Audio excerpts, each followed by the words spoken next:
hit by Machagacha. And when Sinistra's off the board... Yeah, Sinistra, one of the biggest roadblocks for Swampert, resists the water-type attacks, resists the ground-type attacks, threatens huge damage with Machagacha, even if Sinistra has no offensive investment whatsoever, because Sinistra has such a naturally high special attack stat. People sometimes forget about that. And the healing is and tremendous, it also heals right? itself a huge amount just from doing damage. Yeah, so Grimstar will be coming back onto the field just because if you're Sean, you want to just move first to get the rain back in play and just kind of pressure this Como, say, well, you can't really get rid of the Swampert. Even if you did go for the Clanging Scales, Grimstar would not take any damage from that. Also, on the last turn of Light Screen, so you'll probably see another parting shot into Pelipper, get that rain up. Then Swampert will get that nice speed boost from the Swift Swoon, be able to quickly close out this game. Is that Michael's outfit in all purple? That looks really nice. Or is that Sean? I can't tell. I like we'll wait for the camera to pan back around, but whichever one it is, I like the mono purple color scheme, so... It's looking nice, yeah. Kudos there. Even if you lost this game, you're winning the fashion war. Sorry, default looking trainer on the other side. Yes, no, Michael's got the cooler outfit. Sorry, Sean, you're winning the game, but not the coolness points here. But you know, I like Michael taking the time to assess like what can be done moving forward. Just going for another protect, saying, well, if I can get 45 more seconds plus to think about how to approach a game 2, which we are certainly going into at this point. That all adds up. That time is valuable, right? Where I think it seemed to me like Michael was trying to play around things that Sean really wasn't doing, right? Where Michael said, well, I'm not going to bring the sand. And then that just gave Sean free reign to go with his weather mode. And so... Yeah, free reign. Yeah, free reign. The other rain, not that one. But you know what I mean. And so, yeah, I think if you're Michael, sort of, it seemed like the Pokemon choices were a bit off, where Excadrill just on its own didn't feel super potent.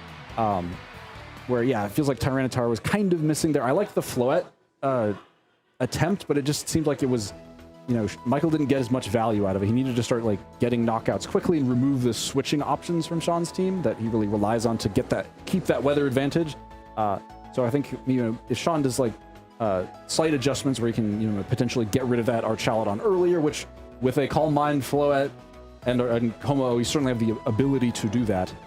If you can remove that earlier and then have Sand in the back to contest the rain, I think it'd be in a much better position in a potential game 2. So I'm curious to see where his head's at and if Sean tries to adjust to that, right? Sean has 2 other very strong Pokemon that could very well change this matchup.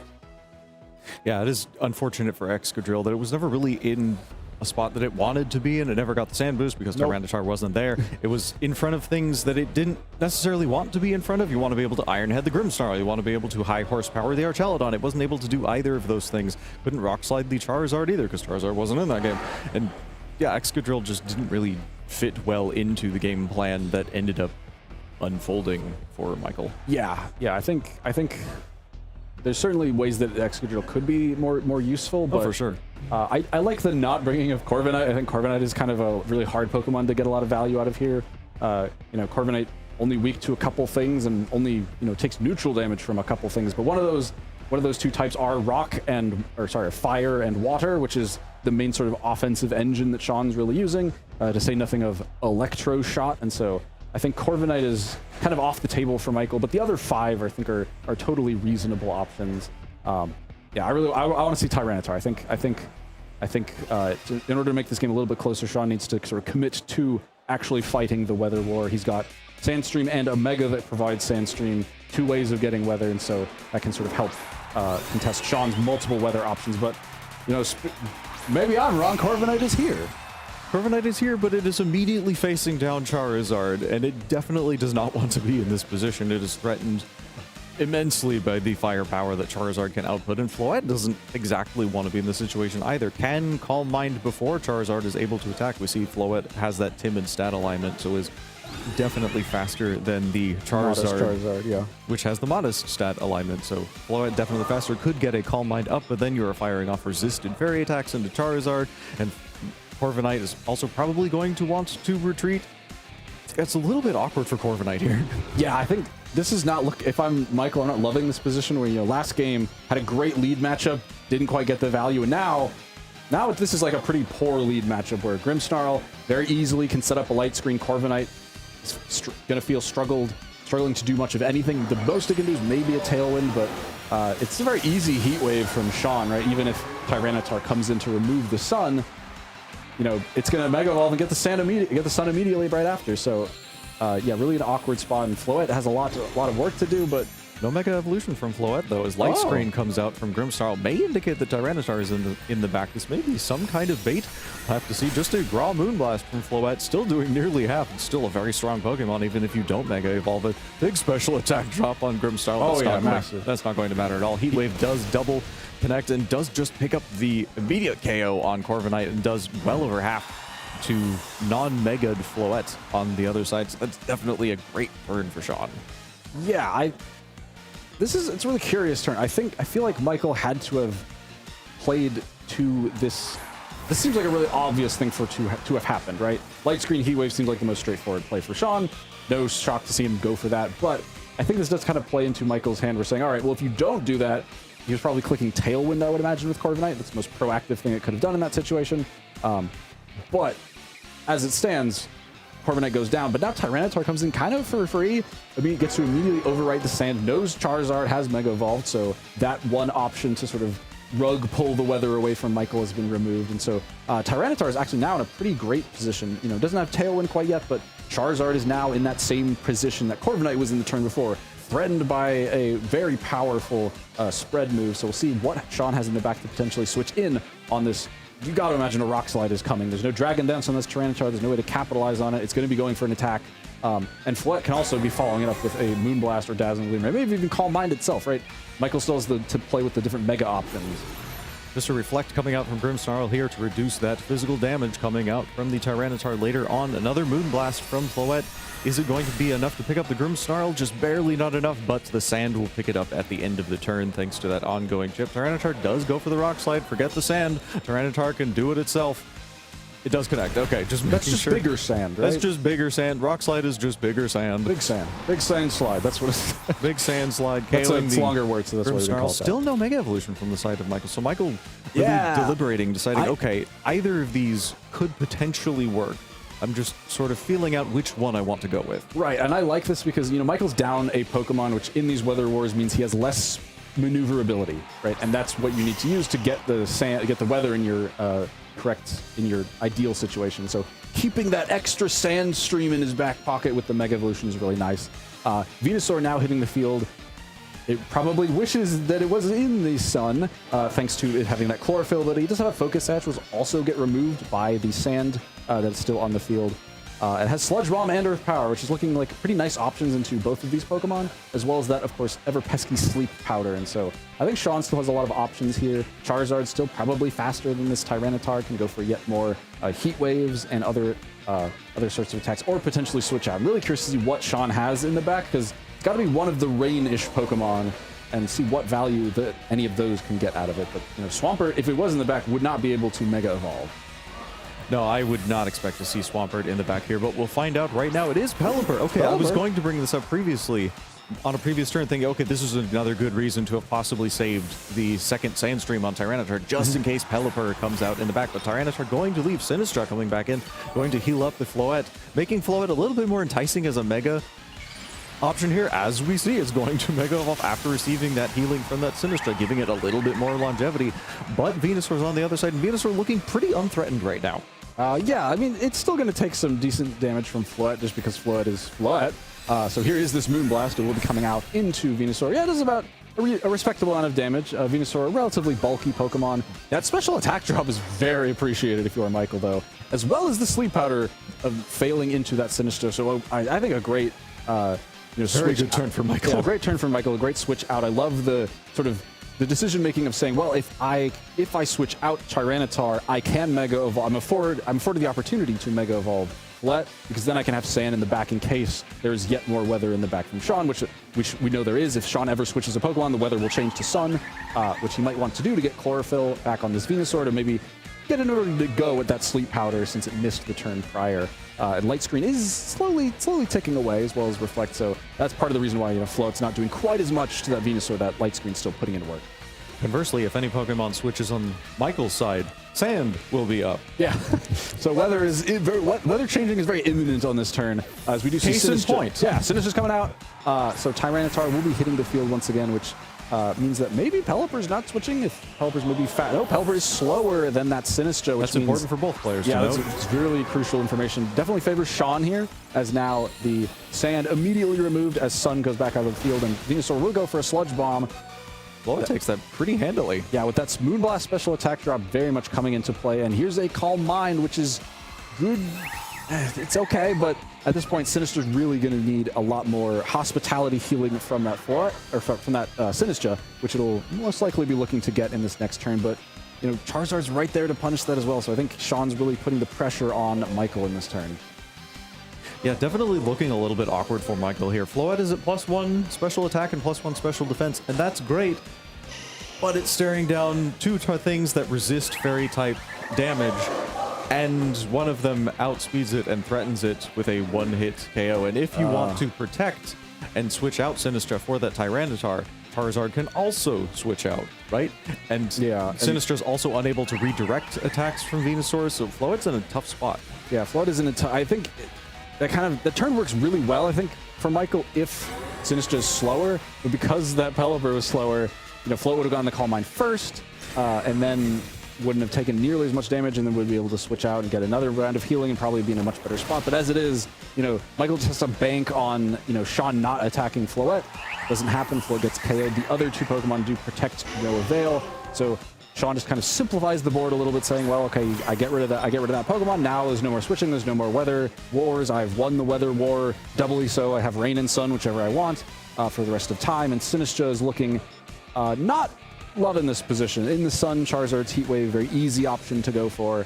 And Tyranitar also very much threatened by an Earth Power from this Venusaur. So, yeah, Tyranitar had, you know, kind of hoped a little bit more from it in this second game, but I think Sean showing, you know, the double weather option makes it so much harder for you to position Tyranitar to actually get the sand on the turns you need it to keep away that rain and sun boosted offensive threat.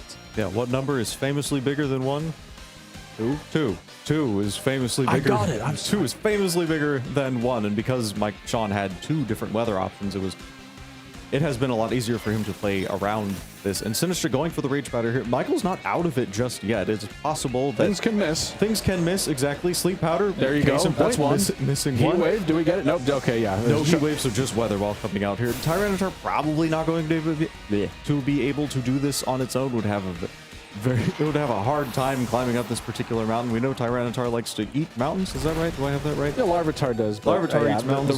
The Reflect, though, making sure that even Charizard can tank this Rock Slide from Tyranitar. Kind of a cursed thing when you say it out loud, but that's kind of all. That's probably going to be all that you wrote. But Tyranitar is still at full HP, is still very bulky. If Venusaur proceeds to miss Sleep Powders for the rest of its life, maybe I mean, it's already been doing it for the first part of its time on the field, but I think Sean has a pretty safe way of just sort of switching in Pelipper, getting the rain up, and then going for a Weather Ball, which it looks like that is the option he is going for here.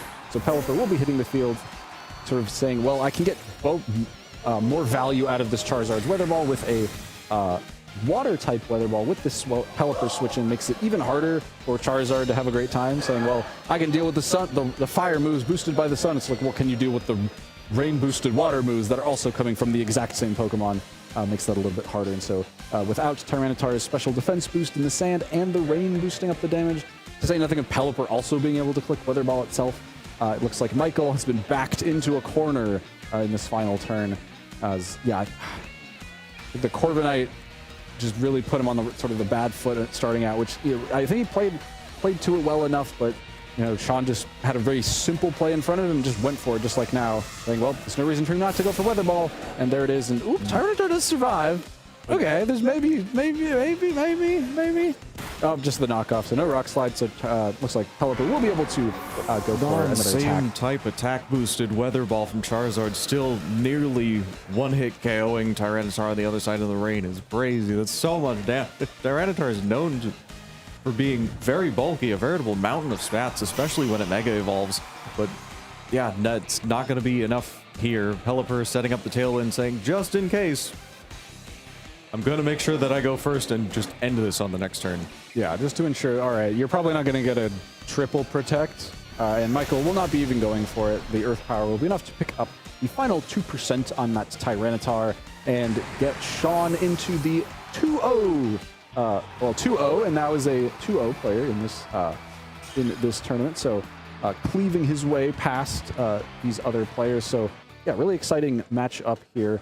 I really liked seeing Sean's team in action. These double weather teams I think are very dynamic. Very fun to watch. Yeah, really fun to watch. There's a lot of interesting things that can be happening. When do you switch in? When do you want what weather? When is it beneficial? And then also, throwing the Tyranitar in the mix also makes things even more complicated. How do you play around your opponent? Also trying to play around the exact same thing. Yeah, there's a lot of things to be thinking about. So I really like watching this team in action. It's just so dynamic and expressive on how you want to approach matchups. Where it's like, do you go for the rain mode? Do you try to go for the sun mode? Do you try to mix and match them as you please? And when do you bring that sort of? There's kind of like three different cores. There's the Pelipper, Chaladon, Swampert, and then the Grimmsnarl, Charizard, Venusaur. You kind of think of it like that. Though Grimmsnarl works in both modes as well, but. If you do the sun mode like Sean did in that game too, you kind of have that one awkward pick where you're like, I have to bring one of the rain guys, but like, do I want to? In this case, ended up working out pretty well. Yeah, right? I think Pelipper obviously bringing Pelipper there is great because you have that nice I can switch in Pelipper over at Sand again, get that rain boosted weather ball, get that attack off, and then Tyranitar doesn't appreciate that. Did survive, which is still crazy, but a lot of damage though. Yeah, a lot of damage. Still showing, I think, that Sand is quite a potent archetype in this form. All the weathers are pretty potent in this format, and so it's great to see them being adapted from and being, chimera'd together with rain and sand together. I'm curious if we'll see. So we've seen like sand and snow together. We've seen rain and sun together. We're just getting all the combinations put together because, being able to get the advantageous weather and remove your opponent's weather is so important. When Charizard's not in the sun clicking Heat Wave, the game gets much easier. For the opponent. For the opponent. For you, it might be a little harder, but Yeah, you definitely want to.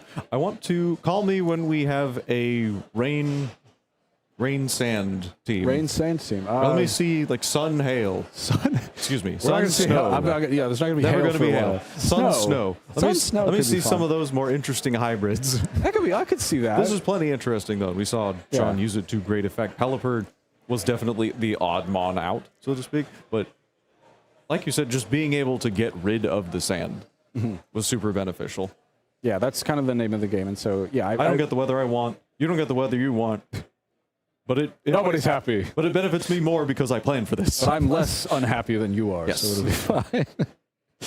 Yeah, great stuff. I'm really curious to see how far these teams can go. Of course, these are two 1-0 players, so they won their previous match. We've got a couple more rounds to go before we jump into our top cut and see gets crowned the victor here today.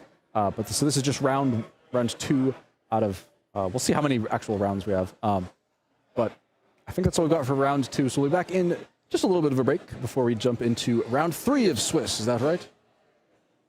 2 + 1 is 3. Yes. So see you then.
All right, so we've got Chris versus it starts TR. I can't make out the rest of the name. Trey. Trey, Chris running the Mega Metagross Primarina, Life Orb Dragonite. We have a Focus Sash Blaziken, Mega Raichu, and the Sinistra. And Trey running a team that harkens back to what Dawe was running back at the North American International Championships previously, with the Incineroar, Milotic, Sinistra, and that bulk up Culberberry Ceruledge. Also has a Mega Raichu on their side, but supplemented by Mega Staraptor instead of the secondary Mega of Metagross that Chris has. This Raichu matchup is going to be pretty crazy. It's going to be a battle of who's willing to not Mega and see who's going to try to absorb Zap Cannons with Lightning Rods. Maybe they'll try to hit each other with Focus Blast. It'd be interesting.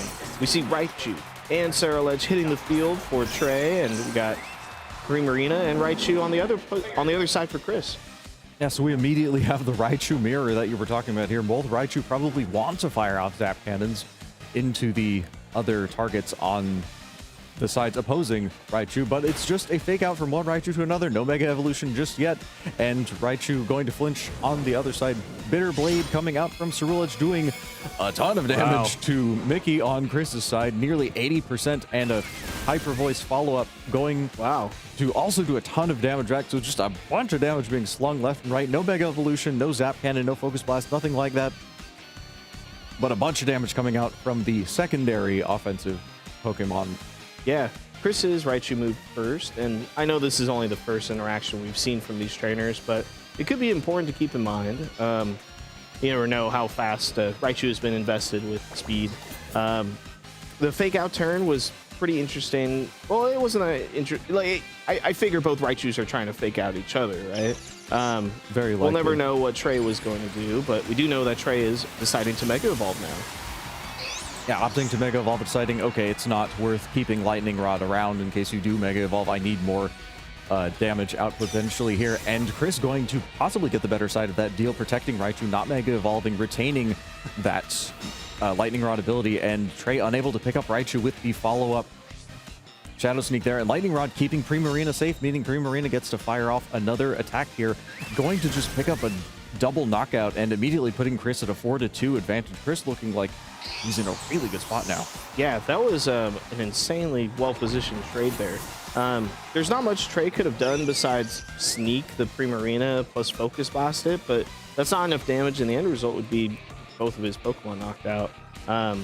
Yeah, Chris correctly identifying that keeping Raichu's Lightning Rod was going to get him through that turn, especially keeping Raichu around, period, protecting from that Shadow Sneak. That was a pretty hefty Bitter Blade coming out from Trey's Ceruledge. Oh, actually immediate forfeit. Wow, coming out from Trey here. Trey deciding, okay, I am so far behind from turn one. I think it is more important to go into game two and preserve the information of what Pokemon I had in the back rather than trying to win out from going forward. So that's very swift single turn game. No, two turns. Very quick 2-turn game. And we're going into game two. How do you think they adjust from here?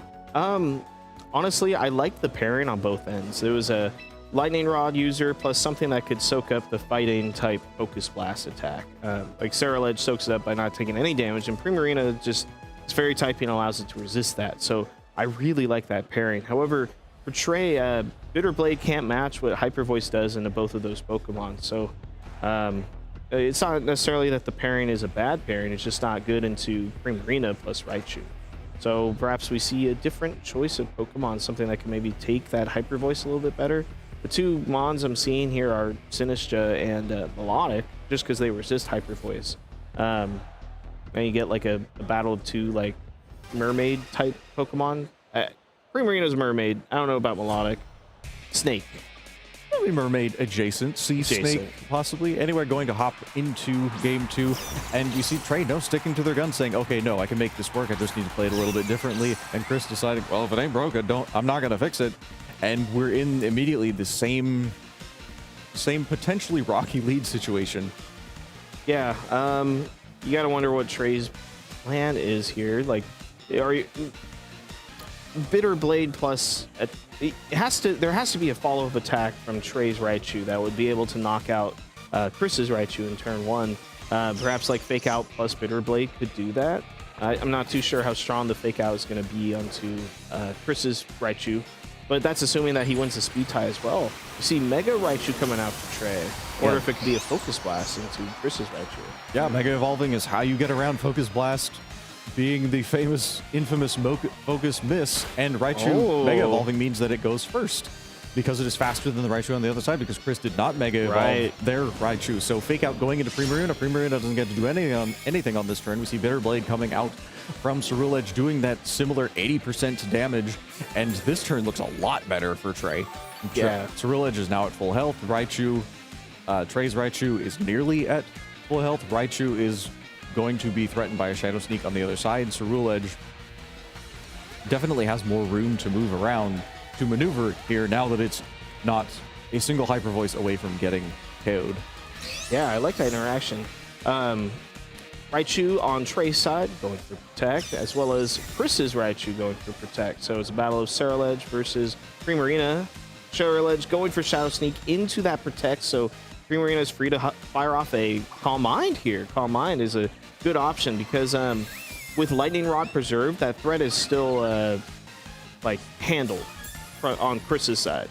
And this leads to a Hyper Voice that possibly gets the one-hit knockout, as opposed to just being a two-hit knockout like we saw last game. Yeah, definitely much stronger Hyper Voices on deck now for Primarina. That turn was very quick. Both trainers immediately knew what they wanted to do. Raichu going to leave the field. Sinistra coming back in here, not going to provide any healing because Primarina is at full HP. Primarina going to protect because it doesn't want to take a potential Zap Cannon here. And Ceruledge firing off the Shadow Sneak, still going to do very good damage, attempting to pick up that Raichu, but no need for it, right? It has left, and Shadow Sneak is still very good damage into the Sinistra, which is now nearly down to half, but Sinistra is in a good spot to protect Primarina from any attacks coming out on this turn. You're right. Like, you just click Rage Powder and absorb the Zap Cannon from Trey's Raichu. So all eyes are on Ceruledge. Ceruledge finish the job and take out this opposing Sinistra. With Sinistra going down, then that means Raichu on Chris's side could come back in and continue to provide that Lightning Rod support later in the game. Trey's Raichu switching out for Incineroar, so looking to not press the gas pedal, but just get some defensive play here. Rage Powder coming out from Sinistra, allowing it to protect Primarina from what could have been a Zap Cannon. Ceruledge is going to pick up, hopefully, with this Bitter Blade. Akaberry on Sinistra's side, allowing it to resist, or at least take neutral damage from that Bitter Blade. Ceruledge healing up nothing as it was at full health, but Sinistra taking a lot of damage, and Hyper Voice, wow, taking a almost two-hit knockout with a critical hit on Incineroar. That's a big critical hit there. I would expect Incineroar to be able to survive a +1 Hyper Voice, but Incineroar being KO'd immediately as it enters the field. It doesn't get to fake out, Intimidate does nothing in the current board state, and Raichu's kind of forced back in here, and Ceruledge barely holding on, is able to barely survive that +1 Hyper Voice, but 1% HP is not enough. And I feel like it's important to note Ceruledge's Bitter Blade normally heals half the damage that you deal with it, and it's a very good move. But Ceruledge has not been in a position to actually capitalize on the healing that it's been getting from that Bitter Blade. It keeps moving before it gets hit by attacks from the Primarina, which is deciding to protect on this side. So Shadow Sneak, yeah, it can come out, it can pick up the Sinistra, but Primarina is going to be safe on this turn. Ceruledge sticking around for that extra 1% health that it has is actually super problematic for Chris, because that's a Pokemon that cannot be faked out and has Shadow Sneak priority, as we saw into Sinistra, as well as into Chris's Raichu that's coming back in at low health. So it's just a matter of what Chris is willing to do here. Is he going to click Protect with his Raichu? Is he going to just try to attack? Luckily, with Primarina being at +1, I wonder if that allows it to take the Zap Cannon from Trey's Raichu. Perhaps it's bulky enough to just withstand it without the help of Lightning Rod redirecting it. Yeah, Primarina normally trained to be pretty bulky and has pretty good special defense naturally, so I would expect it to be able to survive a Zap Cannon from Raichu on Trey's side, but we'll have to see where our trainers' heads are at. Does Chris, for example, have the Metagross in the back? Maybe he is hesitant to Mega Evolve Raichu because he wants to preserve the Mega Evolution for Metagross in the back, because Raichu's already only at 20% HP. Both Pokemon protecting on Trey's side because Chris does have Fake Out pressure on this turn. Fake Out is going into the Raichu, and Primarina free to act, but does not elect to get another Calm Mind up, instead firing off a Hyper Voice to no avail. Yeah, so I see Trey's idea there. He's trying to double protect to call Chris's protect on the Raichu, burn that turn, and then the following turn, Ceruledge is able to pick up the knockout on Chris's Raichu with Shadow Sneak. However, Chris did not go for protect. That means he could protect now, and that means, you know, Lightning Rod's around for an extra turn, and that's why we see Raichu switch out into Milotic for Trey. Yeah, Milotic, pretty good switch into Hyper Voice, +1 or no. Raichu going to protect on Chris's side. Ceruledge actually getting the double protect here. That's pretty important. Is able to hang around for one more turn. Hyper Voice coming off, or firing out here, going to do, let's see, pretty solid damage into Milotic. Milotic normally known to be pretty specially bulky, so takes that with aplomb, heals up a little bit with those leftovers. But we're still in a very similar spot. Ceruledge still can Shadow Sneak the Raichu on the other side. Raichu could also switch out though, and that's problematic because if Trey wants to preserve Ceruledge for that Shadow Sneak prowess, then that means either trying to get a triple protect or switching into his own Raichu, which could feint to this +1 Hyper Voice. Blaziken hits the field for Chris's Raichu and takes the Shadow Sneak comfortably. Milotic on Trey's side goes for Hypnosis, but misses on Primarina, and Primarina fires back with the Hyper Voice, doing a bit of chip to Milotic and getting that last 1% of HP on Ceruledge. So Trey is down to his last two Pokemon, being Milotic and Raichu Y. Yeah, Mega Raichu going to be forced back in here. Will have Fake Out pressure, will be able to fire off Zap Cannons if it wants to, but crucially, Chris has still not Mega Evolved Raichu on his side. Still has Lightning Rod in the back to switch in if he wants to. So Trey's got to think, do I want to click Zap Cannon? Because there's every possibility that Raichu gets to do nothing, and seeing how much damage Hyper Voice did to Raichu in the previous game, +1 Hyper Voice might be enough to pick it up from 86%. Right, it might get that knockout. So yeah, like you said, like it might come down to having to call what this Blaziken does. It elects for Detect, protecting itself for the entire turn. Raichu, it's not moving first. First, it's a Primarina protect, so a quick double protect to scout for this Fake Out target here. It landed into Primarina, but Primarina protected. Milotic followed up with a Muddy Water, which would hit both. And, you know, when there's a mud, there's a way. Muddy Water's actually drop could be what Trey needs in order to come back into this game. Or maybe if Hypnosis had landed on Primarina the previous turn. That definitely would have helped. Another reason to protect Blaziken on this first turn is access to that speed boost. Blaziken now at +1 speed may be trained to outspeed the Mega Raichu on the other side. However, this Mega Blaziken is special. It is running Heat Wave and Aura Sphere with poaching to support its teammates. So would be hard pressed to see it one-hit KOing Raichu on the other side. So Blaziken actually going to forfeit the speed boost, switch out immediately into the Raichu, but Raichu's not going to be able to take advantage of Lightning Rod on this particular turn, as Mega Raichu from Trey is going to protect, but a crucial Muddy Water miss onto Raichu means that Raichu sticks around, even though it raw tagged into an attack from Milotic. Oh, wow, that is not what Trey wanted to see, but Trey wants to see the accuracy drop. Nice, and a Calm Mind. So Chris really cementing his position here. To be frank, it wasn't too threatened. As long as he brought in Raichu, it could take the Zap Cannon with this Lightning Rod ability. So Primarina setting itself for the long run against a Milotic that also has leftovers. This -1 accuracy, we're going to have to see how it comes into play. Yeah, Primarina stats going in both directions on that turn. Another +1 to special attack, +1 to special defense. Primarina now +2/+2 specially. So is definitely very threatening and can absolutely soak up any hits from these two Pokemon from Trey. Assuming no critical hits, there's always the chance for a critical hit. That's assuming Zap Cannon is ever able to connect, because Chris has done an amazing job of preserving Lightning Rod in this series. We see Focus Blast has to come out because Trey is thinking, I have to be able to click an attack that does damage, and Hypnosis is going to miss the Primarina as well. Things not going Trey's way at all in this game, and Moonblast going to pick up the KO on Mega Raichu Y, leaving Milotic all on its own in the face of a Raichu that still has Mega Evolution available. Wow, Trey really needed that Hypnosis to connect to have a chance at this. And now it's really hard to see if Milotic can take a Mega Raichu Y Zap Cannon. Milotic's pretty specially bulky, and it's at 95% health. After a Protect, it'd be at 100 health, but still, it's a pretty hefty Zap Cannon. But like we say, when there's muddy water, there's a way. And Blaziken also does not like water in the back, so we'll just have to see how the damage tacks on. Mega Raichu Y coming out for Chris. About to launch a spicy Zap Cannon here.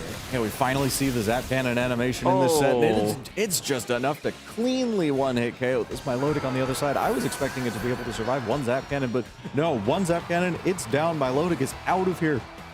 That was a very quick set. Raichu was super pivotal in that game. Yeah, Raichu on both sides, quite frankly. Like, we saw how in Game 2, Trey was able to leverage its speed gained from Mega Evolving in order to win the Fake Out war, right? And that was pivotal because Chris clicked Fake Out into Trey's Raichu to try to stop it from clicking Fake Out into Primarina. Very impressive gameplay, especially from Trey. Like, he knew what he needed to do. He needed to click a raw, normal 60% accuracy Hypnosis into Milotic, or into Primarina. It went for Muddy Water, the turn that Chris's Raichu was switching in. Hopefully he's trying to tack on that that damage needed to knock it out. But unfortunately, 3 dice rolls, they all landed on the side he didn't want. Yeah, unfortunately, that accuracy drop, though it did come through, was not quite enough for Trey to be able to salvage the situation. Primarina never missed any attacks. If that Moonblast had missed onto the Mega Raichu, that could have been very important. Being able to keep it around for another turn, but was not to be, unfortunately, for Trey. Very well played game, though. Raichu, was so important. It is fun to see Mega Raichu Y mirrors, because you get to see base Raichu actually be very important. Yeah. Right? Because Lightning Rod is so impactful in the mirror, because Zap Cannon is such a big threat. Having things paralyzed, like guaranteed, is a very big threat. And if you can mitigate that while being able to make up for the fact that you don't get your own Mega Raichu for a while, yeah, that's pretty important. And Primarina is a good Pokemon to do that, because it is, as we saw, so bulky. Its typing is so good. Water Fairy gives you so many helpful resistances. Right, exactly. It was really cool to see normal Raichu have its stake in that matchup, as well as the Mega. Zap Cannon hurts. It's quite impressive damage. It makes you wonder how Mega Raichu X is doing with the Electric Surge. It's just, the damage output is just not there compared to Mega Raichu Y. A lot of differences between the two. Yeah, honestly, I loved watching this game, even though it was so short. I thought Trey, despite having lost it, played really, really well. I'd watched them in Swiss as well, and they were playing very well. Chris, though, he's been on a fiery streak. He's won the past 2 locals. Yeah, a bit of a tear. Last 2 locals, he's the winner of not just 1, but 2 like World Championships screen cleaners. Very prestigious event, I may say. Yes, it's good to see Chris 3-0. But Trey has all the likelihood of making top cut here, just at 2-1. Could maybe afford another loss, but hope to see him stick around and come to more locals in the future. Yeah, they're definitely not out. Definitely still possible to make top cut. Looks like we are being signaled to end our cutting, so we will keep quiet for now. Stick around for round 4. That'll be starting soon.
Hello, everybody. Welcome back for Swiss Round 4 out of 5 of our Lumina Tour Championships here today.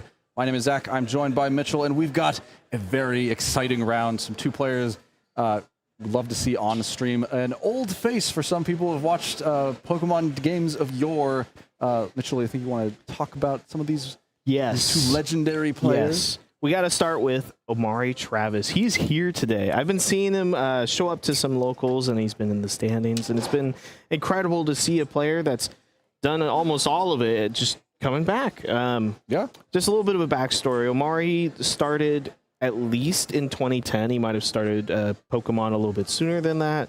VGC, yeah. He made 2010 Worlds. He made 2014 Worlds, or he was on stream famously with his Mega Garchomp team against Seijun's Pachirisu. Yeah, yes, that was the first time we yeah. got to see Seijun's Pachirisu on stream officially. Yeah. Awesome team builder. One of his most influential team reports is like a hyper offense report where we get to see bad intents, evil thoughts. Right? Oh, yes. The legendary post about like how to play do hyper offense. Yeah. Back in an era of the game where that wasn't as much of a common thing, right? The conventional wisdom is you wanted a sturdy Pokemon that could handle a lot of different threats, and Omari was really one of the big innovators on like, oh, you can make a consistent and high skill floor team that is an offensive team. And to put a little bit more, last few little bits of respect on Omari, in 2017, I believe he stepped away to play Pokken. He made regional finals of 2017 Seattle, has dabbled in Tekken at that point, and now he's here. He's in the area, so the same place he plays Tekken, he's now playing for Pokemon. And before we get into the teams, Tarun is the underdog in this situation. He's been working really hard behind the scenes to try to get better at this game, and he has improved quite substantially, so we're going to see how he plays off against this old head here. Yeah, it looks like we got the graphics switched up a little bit, so Tarun is going to be the one running that Mousehold and Staraptor team as against the Metagross and the Grimmsnarl of Omar. Yeah, of Omari. And Omari's Metagross is crazy. There is no Protect on this Metagross. It is Shadow Claw, Psychic Fangs, Thunder Punch, and Body Press. There's only attacks on this Metagross. And of course, Metagross, pretty bulky, especially combined with Grimmsnarl's screens with Light Screen and Reflect, as well as Parting Shot. And this Grimmsnarl also has a weird team building choice in its move, its attacking move of choice. Usually you see Spear Break. This one has Brick Break to fight opposing screens. Also, they give a little bit more problems for that King Gambit that normally can be pretty potent against the Metagross and Grimmsnarl combination. Of course, not really relevant right now, but the Staraptor is certainly going to pose a bit of a threat if Omari's not able to deal with it quickly. Yeah, Tarun is looking to set up something with this Mega Staraptor here evolving. It's supported by a Mousehold, and this Mousehold is Focus Sash with Friend Guard. It comes paired with Charm and Feint, as well as Follow Me and Protect, so really interesting move pool. Omari is going for the Mega Evolution with Metagross. Grimmsnarl clicks Reflect, a smart play against two physical attackers, if you consider Feint Mousehold even one. Charm comes out onto Metagross before it can attack, so... And no clear body. Yeah, no clear body anymore. This is a clearly timed close combat into Metagross, allowing Staraptor with its contrary ability not to get drops from it, but increased defensive stats. So it took that Psychic Fangs from Metagross pretty well, considering that it's a tough claws boosted Psychic. Oh, yeah. we gotta factor in the fact that it's at -2. Yeah, but Charm putting in big work there. Where now Staraptor is like kind of off to the races, where it's really hard to see how Omari can like immediately put real meaningful damage onto this Staraptor. The Staraptor does not carry Roost, right? So all the damage is permanent. So it might against like a Roost Staraptor, you might be saying, all right, well that 35%, that's not super meaningful. But this one, damage is permanent. There's no Sinistcha, there's no Roost, there's no option for health recovery. So what you see is what you get with this Staraptor. The health bar is only going to go down from here. And interesting to see a Parting Shot needing Grimmsnarl to get out the way post-haste, but of course not wanting to Parting Shot that contrary Staraptor, instead going to Mousehold, which doesn't really matter. It's not like you need to see -1 feints, but the Charm instead going on to the Staraptor this time, saying, well, I can get a +2 boost to this close combat. Wow. So did a lot of damage before. How much does it do now? A lot of extra damage, enough to get the knockout on Metagross. So one might say neutral close combat into a +2 close combat. That was quite impressive. I didn't immediately recognize that synergy with Charm, and Omari, I'm not sure what he could have done there, considering that Staraptor had the speed advantage. Now, this Staraptor does have dual wing beat instead of Brave Bird, which makes sense because it can't heal off its damage. Tailwind is a interesting supplementary choice there, but you know, you have to think about the team building that's come out from Tarun. Being protected by a mouse hold means there's probably less need to be clicking Roost and more need to be clicking like offensive attacks, more need to be setting up on a turn that mouse hold goes down with that Tailwind. So perhaps Roost isn't necessary if you're taking all the knockouts and bulking yourself up enough, especially with that Fen Guard. Yeah, I kind of like the approach of saying, well, I don't need Staraptor to be around forever. It just needs to sort of trade positively in the short term, and I can pick up the pieces in the end game, which I quite like. Speaking of big damage from the Staraptor, it is now at +2, and our Chaladon doesn't have any boosts to its stats, so our Chaladon is looking like a very juicy target for this Staraptor's next close combat, which would you imagine it would be going for here. Staraptor, though, does have to be a little bit worried about the Pelipper's Hurricane, but instead Staraptor going to be going for a Tailwind as Mousehold keeps it safe with this Follow Me. Right, here comes that play that we were noticing that Mousehold could allow itself to go down as a Tailwind comes up, which is a really, really positive trade, especially because you don't want to take this Electro Shot, right? You're certain that Mousehold will faint this turn, so this puts Tarun in a really strong position where he has not only a +2 attack Staraptor, and it's at +1 defense as well, and special defense. +2 special defense. We got 2 close combats off. Oh, it did? It got 2. Yeah, this is 2-2-2. Yeah. The Staraptor's basically, this is basically Dondozo Staraptor, right? It's +2 and everything with Tailwind boot for +2 speed. This is the end game boss, but in the early game. In the mid game, right? Yeah, in the mid game now. And now Dragonite gets to be the supplemental offensive force alongside this Staraptor. This Dragonite is, you know, just sort of an offensive one with Dragon Fang and Dragon Claws as most meaningful offense into Pelipper. And we're still once again in a spot where our Chaladon is very scared of a potential close combat into that slot where it feels like Tarun kind of has to go for that to make sure that our Chaladon doesn't get a big Electro Shot off. It is at +1 now. Its next Electro Shot would be at +2, which might be able enough, which was probably enough to just bust through that the bulk that the Staraptor has now gained. And Dragonite, you know, going to be looking to try to get some damage probably onto the Pelipper, but with just a Dragon Claw, probably won't be enough to get a single KO here. So I think Omari wisely saying, well, I kind of need to keep Staraptor, or need to keep myself safe from Staraptor, and Staraptor kind of also needs to, you know, keep that our Chaladon honest. Yes. Dragonite launching that Dragon Claw, which does a respectable above 50% damage, considering that there's Reflect on the board. Staraptor takes his Hurricane. Not super comfortably, because now it's in the red, but, you know, this position has not really changed for Omari. He's still in threat of close combat. Plus, not even, it doesn't have to be Dragon Claw. It could just be Extreme Speed. And oh, wait, no. Sorry, I looked at the HP bars incorrectly. There's 2 birds on screen. Pelipper, Staraptor. I'm sorry. Too many flying types. Look at all these wings. Yeah. Our Chaladon's feeling left out. I felt like Tarun could have gone cute and just clicked Extreme Speed. But no, this would just be a Dragon Claw coming out. Yeah, I think, like, Tarun might just go for the same thing again, right? Yeah. It seems like it's hard for Omari to really take advantage of that all that much. Our Chaladon will be saved for later as Grimmsnarl, sort of the sacrificial gremlin to take this presumed close combat, and here it comes. Yes. That was a Grimmsnarl. That was a Grimmsnarl. Keyword was. Yeah. Honestly, you don't want Grimmsnarl as the last offensive piece on the board. Whoa, wait, okay. Pelipper's right. Okay, Pelipper. Let's go, Pelipper. We have a game. Pelipper. That was an interesting damage roll. Yeah, that surprised me. That looked like a near maximum roll on the first Dragon Claw and a low roll on the second one. So Pelipper kind of cheats death here, gets the KO on Staraptor, and now things are looking a lot closer for Omari as the big sort of answer into our Chaladon has been actually removed here. So a really great play by Omori, sort of recognizing, okay, I've played Pokemon enough. I know how damage rolls work. I know this is maybe a chance that my Pelipper, as bulky as it is, can tank this attack. And now, you know, it's still 2v2, but our Chaladon is looking a lot more capable of potentially closing out this game. Still uphill, but maybe doable. Yes, this Dragonite is carrying Low Kick, which, forgive me for not knowing my damage calculations. I don't know if it does more or less to this Chaladon than a Dragon Fang Dragon Claw. It should do a little bit more, but our Chaladon is deceptively not that heavy. It is kind of a lightweight bridge. Right, yeah. So Low Kick is only 80 base power, where you might expect it to be closer to 100 or 120, but it's not that much, all things considered. But of course, you have to remember every consecutive attack that you do into our Chaladon is going to do less and less damage, provided physical attack. As the Extreme Speed just picks up Pelipper, get that off the field, and Gholdengo is able to go for a Shadow Ball here. There's a lot of damage to that our Chaladon, and I imagine we're going to be seeing our Chaladon going for Protect every other turn just to get as much value out of those leftovers as possible.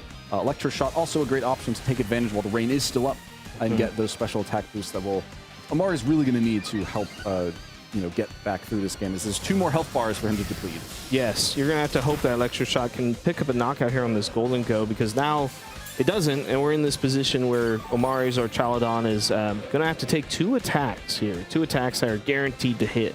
Our Chaladon's no longer the specially bulky behemoth it once was, as there's no Assault Vest in Regulation MB, so it's not going to like taking this second Shadow Ball plus a low kick. I don't think clicking Protect and having leftovers is going to be enough health, but I do have to say he knew his outs. He knew his out was to let Grimmsnarl take that close combat, as our Chaladon could solo possibly in this end game. It just didn't really work out that way. With a critical hit, Golden Go picks up that knockout. 1 more knockout for the spreadsheet, and you start thinking about game 2. Yeah, so I think it kind of that critical hit sort of speeding up the inevitable here. It didn't seem like Omari had a great path through that. He brought it close, right? Did what he could. Certainly commendable in that regard, but that early game really did not have favorable trades for him, right? Staraptor was not only doing insane damage, especially after that charm, right, but it was taking damage very comfortably. Right, that Psychic Fangs did like 30%. That's insane. That's a super effective Psychic Fangs from a Mega Metagross, and it did less than half. Like significantly less than half. That feels incorrect. That's all the. That should not be possible. That's the close combat boost. That's the charm. That's the friend guard. There's a lot of things stacking in that Staraptor's favor, but it sort of let Tarun get a very early advantage to sort of comfortably ride that out and just sort of throw damage out with his Golden Go and Dragonite and get things done that way. So, I think the Metagross starting out for Amari just really couldn't quite do enough to get the job done. I think really that there was great targeting by Tarun to make sure that Charm made sure that Metagross didn't do a whole lot there.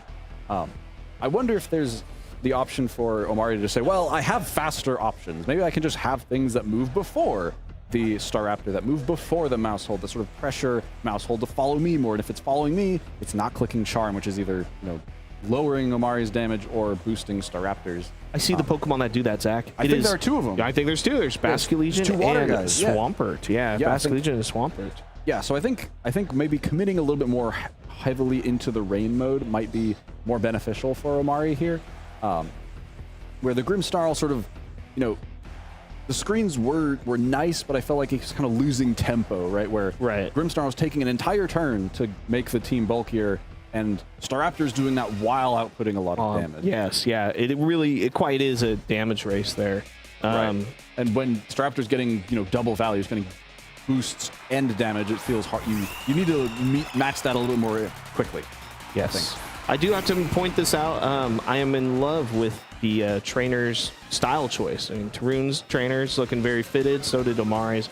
But we're not here to analyze that, Zach. We're here to analyze the board state. We could be. But Metagross Grimmsnarl on the rerun here, so Staraptor and Mousehold once again. So Omari thinks if something went wrong, it's not in the lead choices. It's going to be something later down the line that could be improved to make sure that things go a little bit better this time. As Grimmsnarl really didn't feel like it was that impactful, but you have to see what the switch up Omari is looking to make. Maybe just saying, well, I'll just not Mega Evolve my Metagross. Exactly. Which could be a real thorn in Tarun's side if he goes for that charm and just entirely wastes a turn. Yeah. Granted, you'll take a lot more damage from close combat, but I mean, it got KO'd to 2 of them anyway, so yeah. But being able to ignore charm could be exactly what Omari is going for here. Staraptor, of course, going for the Mega Evolution for Tarun. You'd be hard pressed to see it not click that. And Metagross he does have the right choice. You could save that, but yeah, Staraptor makes a lot more sense to. The close combat gets significantly more potent when you have it Mega Evolved. And Metagross also going for the Mega Evolution, so maybe baiting Tarun, saying, "Are you really going to risk me not Mega Evolving again a second time and go for that charm?" But nope. And so gets it this round. Excellent. Charm Gets it right. Instead goes into Staraptor. And the other thing to note, these are both Pokemon with the exact same speed stats, so they might be speed tying. And if they are, Tarun has won every one of them with this Staraptor going a little bit faster than this Metagross. But the Psychic Fangs will come out and not charmed this time, so that's way more damage. Way more damage. And once again, now Grimmsnarl feeling a little bit more potent, right? That Reflect kept Metagross on the field. Yes, and now you're in a position where last game we saw Hurricane just barely miss the knockout on Staraptor. That's a guarantee. It's in range now. Yeah, it's in range now. The Mousehold really showed off what it means to be a friend, right? That +1 plus the friend guard is allowing Staraptor to stay on the field a little bit longer. So now for Omari, he's just got to get a turn in which he can safely, or maybe trade for it, knock out the Staraptor. But that requires getting around the Mousehold. And if Grimmsnarl's on the field, its only recourse is to really click Brick Break or just Parting Shot out. And those aren't really things that get Mousehold off the field. They're just things that Grimmsnarl off the field. Get you a different position, right? So maybe we can see a play where Omari is sending in this Pokemon, and then Grimmsnarl can come in and take a sacrificial close combat in order to get a clean KO. There's a lot of options at play, and Basculegion's one of them. So one of the many things that could outspeed Staraptor here has hit the field. Close combat picks up that knockout into Metagross, and excuse me for not knowing, but what do you think Mousehold's going to do? I mean, Mousehold just clicked that follow me, so we're not going to see anything else from it. But yeah, I was thinking that like that turn 1 from Omari was pretty good, got a lot more value than the previous turn 1 from game 1, so that was good. But this turn 2 still feels pretty costly, where Omari has to try to reposition because Metagross is within KO range. Grimmsnarl is really not in a position to do a whole lot, and so has to reposition and kind of loses Metagross kind of for nothing for it. Crucially though, gets Basculegion on the field, and Basculegion is in a great spot to now put the pressure on, because that is not a Pokemon Staraptor can freely close combat for damage and boost at the same time. Has to now spread his damage between close combats into the Pelipper, which isn't going to do a whole lot, or going for dual wing beats, which with Reflect are probably going to be missing a KO onto either of these Pokemon. And Mousehold is under threat, but of course still has that Focus Sash, so it's not going to get KO'd before it can potentially move on this turn. Right, exactly. If Omari chooses to click Wave Crash to get a lot of damage down, then that's also going to eat into his health points. But flip turn, correctly identifying that he might want to preserve this Basculegion a little bit longer, just break the Sash. Yeah, not take as much recoil. Yeah, That's exactly. Nice yeah, Grimmsnarl can now come ping pong back out onto the field right where it once was, and Staraptor does go for the dual wing beat this time, so Grimmsnarl very fine to take that. If you're Mario, I love taking that. Having Grimmsnarl take that instead of the Basculegion. Basculegion's health is so much more important. Hurricane might have been going towards that Staraptor, but Follow Me means that it will hit Mousehold instead, and so Mousehold finally removed Staraptor a little bit more exposed. Yes. But the Pokemon that was outspeeding Staraptor is now in the back. Yes. So that does present some problems. At least Omari was able to preserve it, right? It might have fainted to Wave Crash plus dual Wing Beat despite the Reflect being up. So just a matter of how you navigate these turns. Clicking Parting Shot is your one way to get Grimmsnarl off the board, but because Parting Shot is Prankster boosted, that means that Basculegion coming in could be just opening itself up to getting dual Wing Beated. So this turn has to be played very, very carefully by Omari if he wants to have his chance here. Yeah, and we're once again like in a spot where Grimmsnarl's really not contributing a lot, right? Once again, 2 flying types. Brick Break is going to do pretty meaningless damage. Light Screen doesn't really do anything in the short term. Reflect is already up, and as you said, Parting Shot kind of opens the door for Basculegion to take a lot of damage on the switch in, which Basculegion is going to be the most important offensive threat in the near future. So that's really important to keep safe. One thing to note though, this Pelipper is not the usual one. This one does not have Weather Ball. It has Ice Beam, and that means Dragonite has to be a lot more terrified of this. Grimmsnarl will just go for a Light Screen though. Yeah, so Omari's probably seeing that he doesn't want to switch out and just, eat a lot of damage to this Basculegion. But Taruna's identifying that is protect the Staraptor this time.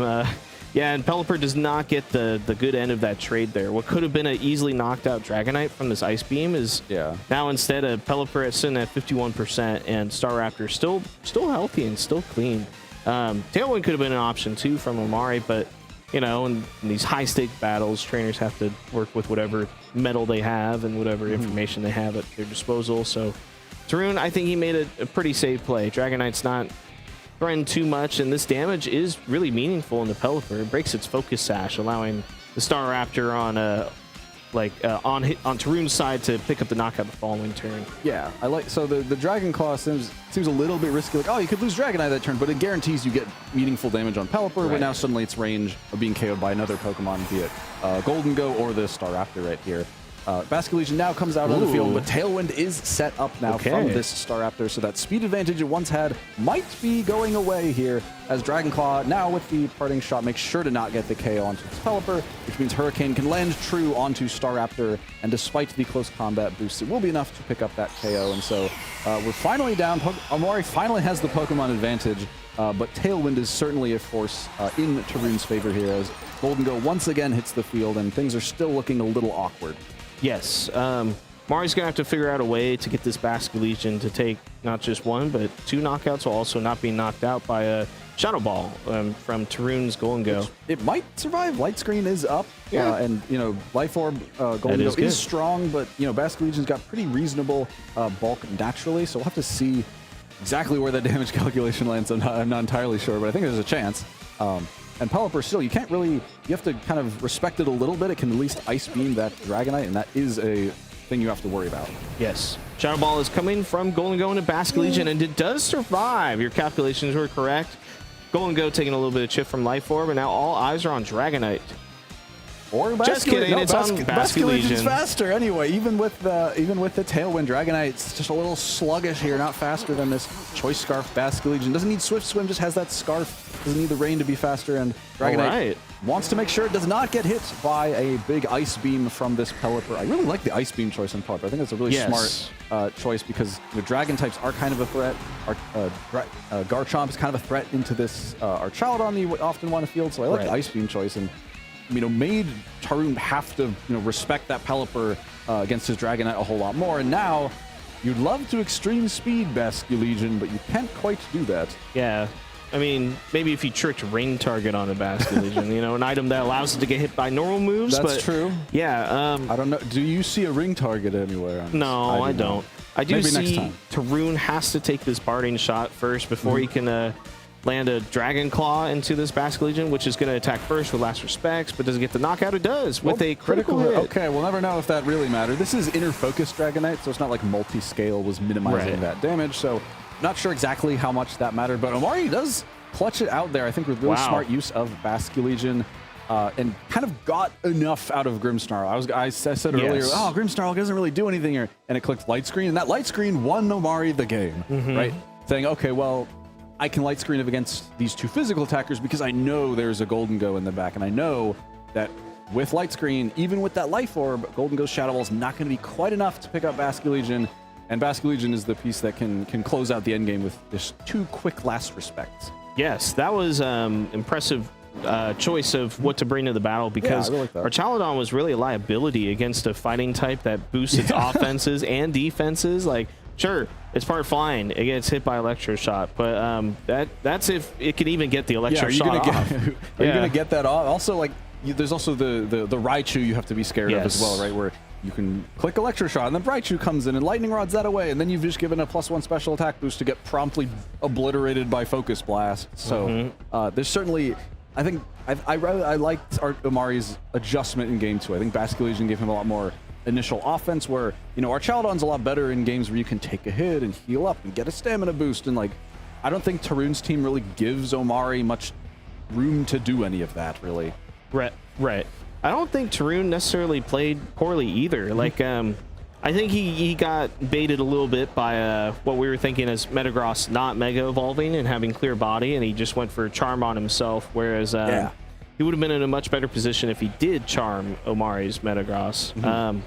Right? Like, the health ended up mattering. It took not 2 Hurricanes to take out, but just 1. Yeah, just 1. Like, that extra damage, well, it was twice as much damage as it took the turn before, and that was very meaningful in terms of the pacing of when Staraptor goes down and when Golden Go hits the field and when Omari's able to position these offensive Pokemon in the right way, sort of the dominoes fall in his favor instead.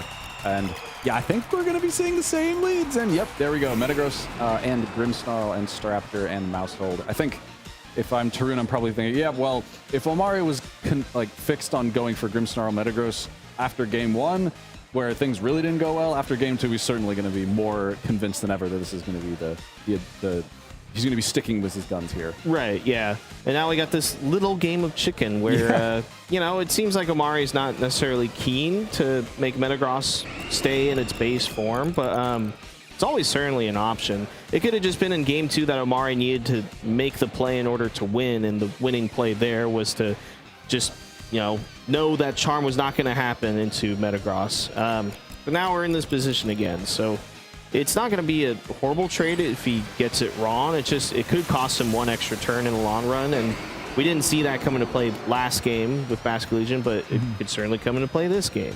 Yeah, Metagross evolving before Staraptor. Then Staraptor's not even Mega evolving at all.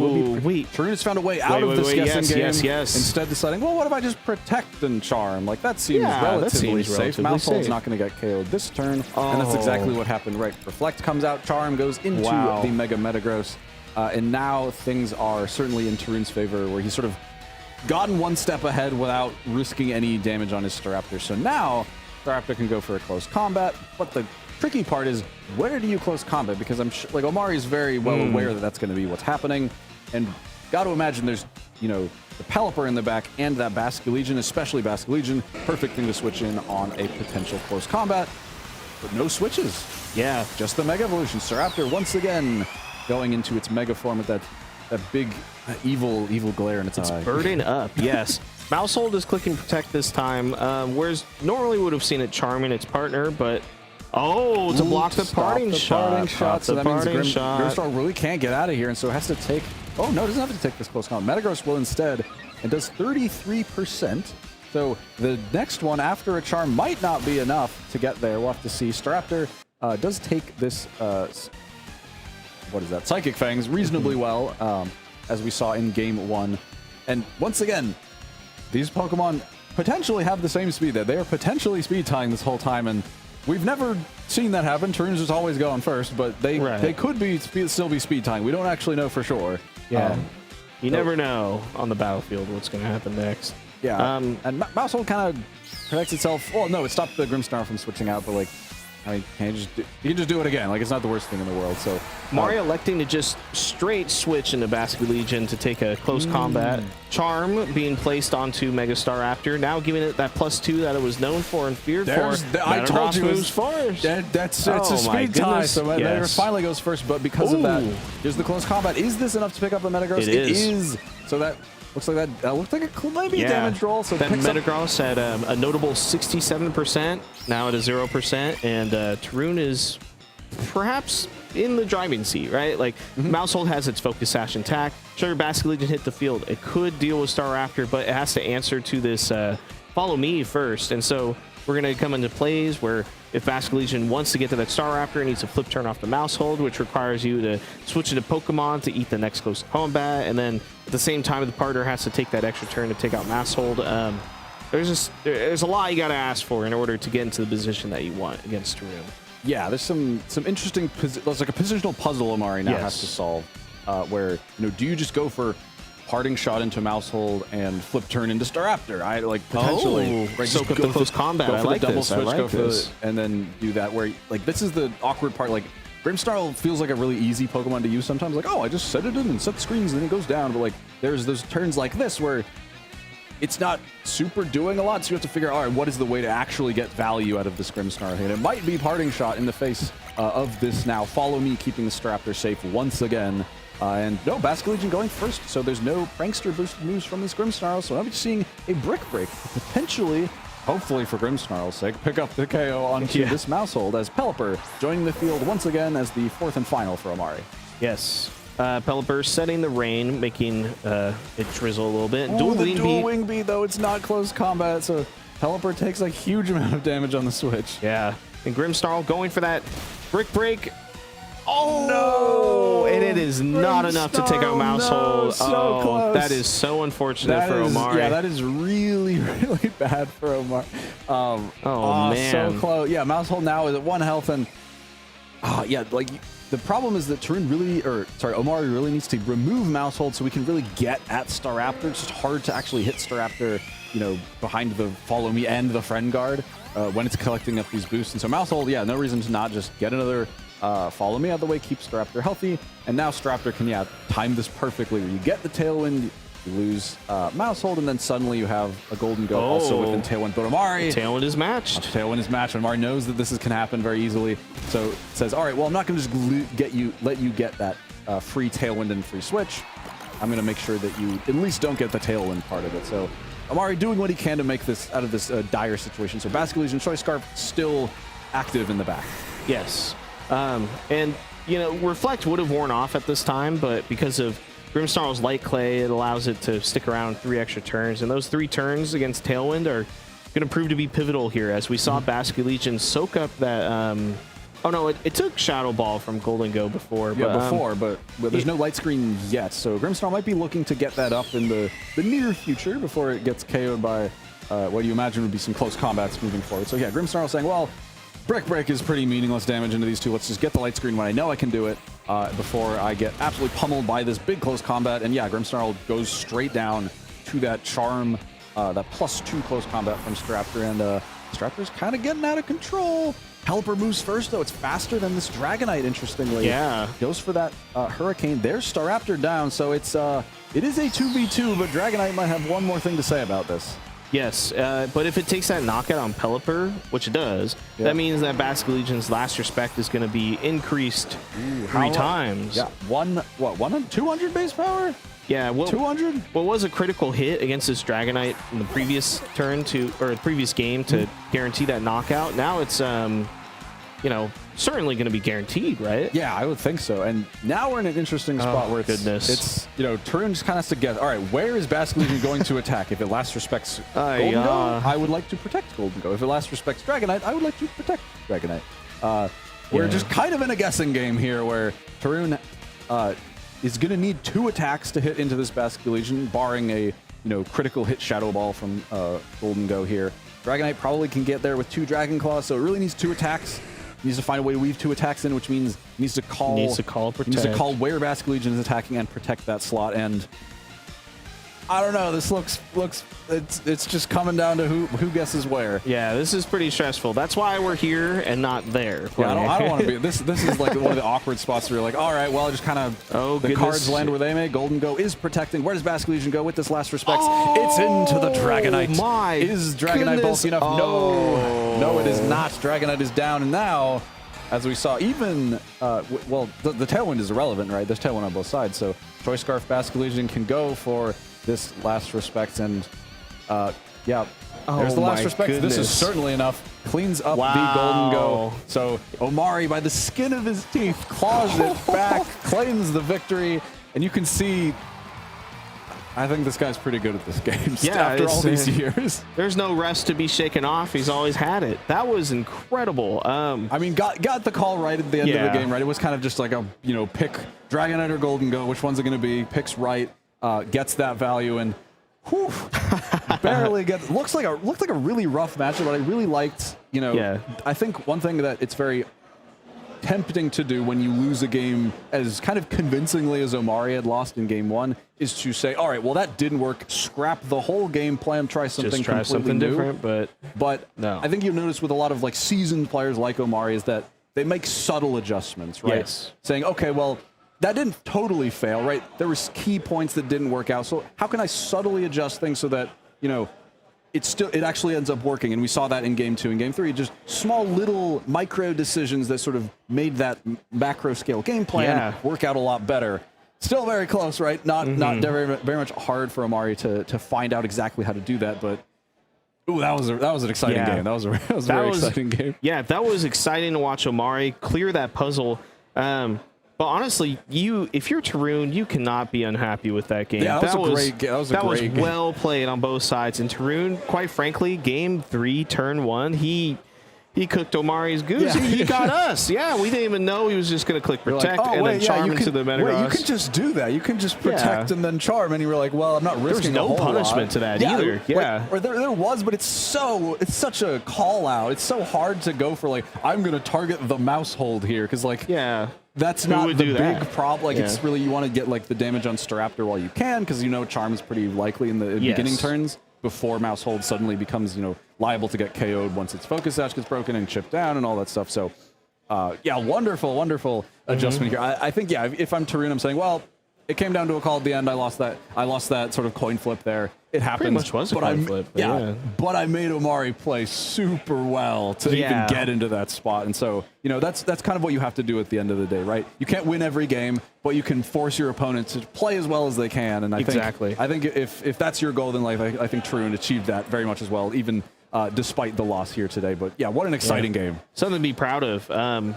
Makes me want to see Omari keep coming back. Yeah, I'm still like, I don't know about the Grim Snarl, but Omari definitely proved me wrong. Saying he got so much value out of it. Did. Even the Pelipper, I was like, is Pelipper that great here? But like matching that tailwind that the tourney did in game 3. Oh, he needed to do that to get back into it. So plenty of good calls, plenty of great calls. Yeah, I think the fundamentals carry over, right? Omari's been playing in quite a while, but you really couldn't tell.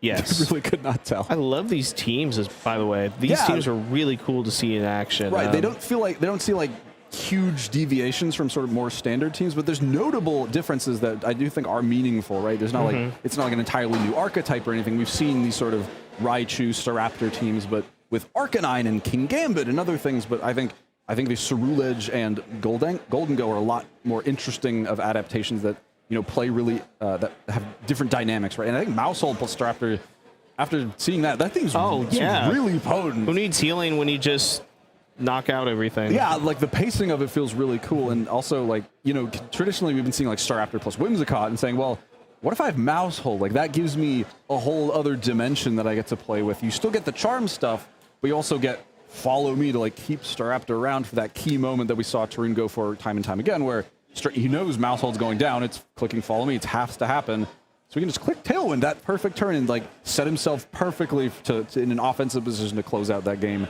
And Omari had to be so conscious of that the entire game and make sure that he didn't just like instantly get checkmated by that Tailwind scenario. Yeah, that was a very fine line to navigate. Yeah. And beautiful stuff. All right, that's round 4.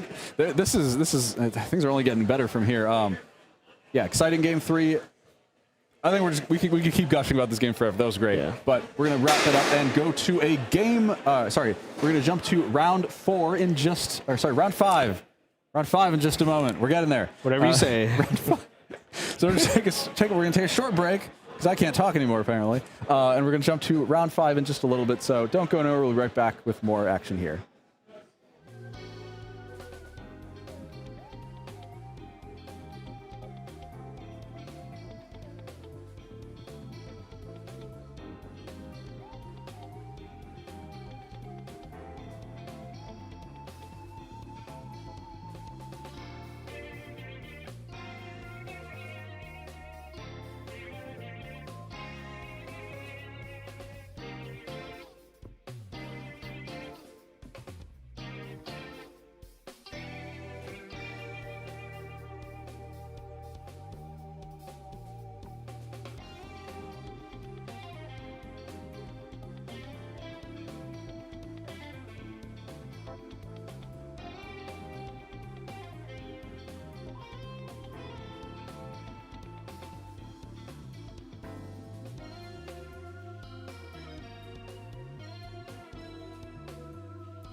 Hello, everybody. Welcome back to our 5th and final round of Swiss here today. I'm Zach, joined here once again by Ben. We've gotten rid of Mitchell. He's going to the bathroom. And we've got more exciting games coming up. That last one was an absolute doozy, so I'm really excited to see what we have in store today. Or for this round, I should say, we've got a Dragalge, one of your favorite Pokemon. I really like Dragalge. I like seeing Mega Dragalge get use. It's a very cool team. I have not seen this combination of Pokemon before. Mega Swampert plus Mega Dragalge plus Mega Raichu. It's a triple Mega team. You don't see those very often, along with Sableye and Sinistcha for very firm support roles, and that Archaludon. This is not a team I've seen before. It's got to be Rain Dance on that Sableye? Yeah, there's Rain Dance on the Sableye, but there's a little bit graphical error. That's not a Raichu, it's a Pelipper with a Damp Rock instead, so... Okay, wow, okay, we're flipped around. All right, it's a Pelipper. That makes more sense. I was like, wow, that's really spicy. Alpha's going crazy over here. This is still a very cool team, though. Double Mega is a lot more standard, but Swampert Dragalge is definitely not something that I have seen before. And that's actually Geo's team. Geo is running the Rain team. Dragalge, yes. Yeah, and Alvin's got the Blastoise team with that water. It's got doesn't have Water Spout. This one has Water Pulse, Fake Out, Dark Pulse, and Aura Sphere. So a bit of a just damage trading, doing as much damage as possible. You got a Choice Scarf, Garchomp, and Aerodactyl to round out the speed tiers of this otherwise rather slow team between Blastoise, Farigiraf for that Trick Room setting, and then Sylveon and Mawile as the slower Pokemon that can just do a lot of damage. Once the dimensions have twisted. Yeah, this should be definitely a fun one. There are some Pokemon that we don't get to see very often, looking mainly at the Mawile and the Dragalge. We'll have to see if either of them do show up in this particular game. I hope they do. I think Mega Mawile is very cool. I'm personally a fan of Dragalge. I'm fully biased in that way. And we're going to hop right into it. I'll monitor the Blastoise alongside the Farigiraf being led for Alvin. And Geo leading with the Dragalge. Yes, we do get to see the Dragalge and the Sableye. Yeah, if I'm Geo, I'm immediately happy that the Dragalge is here instead of immediately happy that the Blastoise is here instead of the Mawile, as Mawile cannot really take any damage from Dragalge, as Dragalge's poison and dragon type attacks are immune to Mawile. So Blastoise being the choice is a lot better if you are Geo here. So immediately happy about that. Sableye is in a position where it can be as annoying as it always is. There's, of course, the screen's potential with Light Screen and Reflect. This one has Light Clay, so it can, just sort of bolster up the defenses, let Dragalge play this long game, as it does have Toxic, in order to really start wearing down Alvin's Pokemon, which is going to be pretty nice, since the only Steel type might not have been brought. It sure looks like it hasn't been brought, because Blastoise is going to Mega Evolve immediately on turn 1, indicating Mawile probably not in the back. You probably don't want to bring base Mawile. There's a reason you don't see it very often in competitive play, and we see Mega Evolution for Mega Evolution as Dragalge is also donning its Luscious Locks, its regal seaweed form. Crown form, yes. And Sableye going to set up the Light Screen immediately. Makes a lot of sense. All of the damage on the other side is special. Water Pulse coming out from Blastoise, still doing very good damage. That Mega Launcher ability putting in work there, but Blastoise takes that with aplomb. And Psychic from Farigiraf still doing a sizable amount of damage to Mega Dragalge. Mega Dragalge extremely specially bulky, and does a good amount of damage as well, as we can see that Sludge Bomb doing nearly half to Mega Blastoise and critically picking up that poison.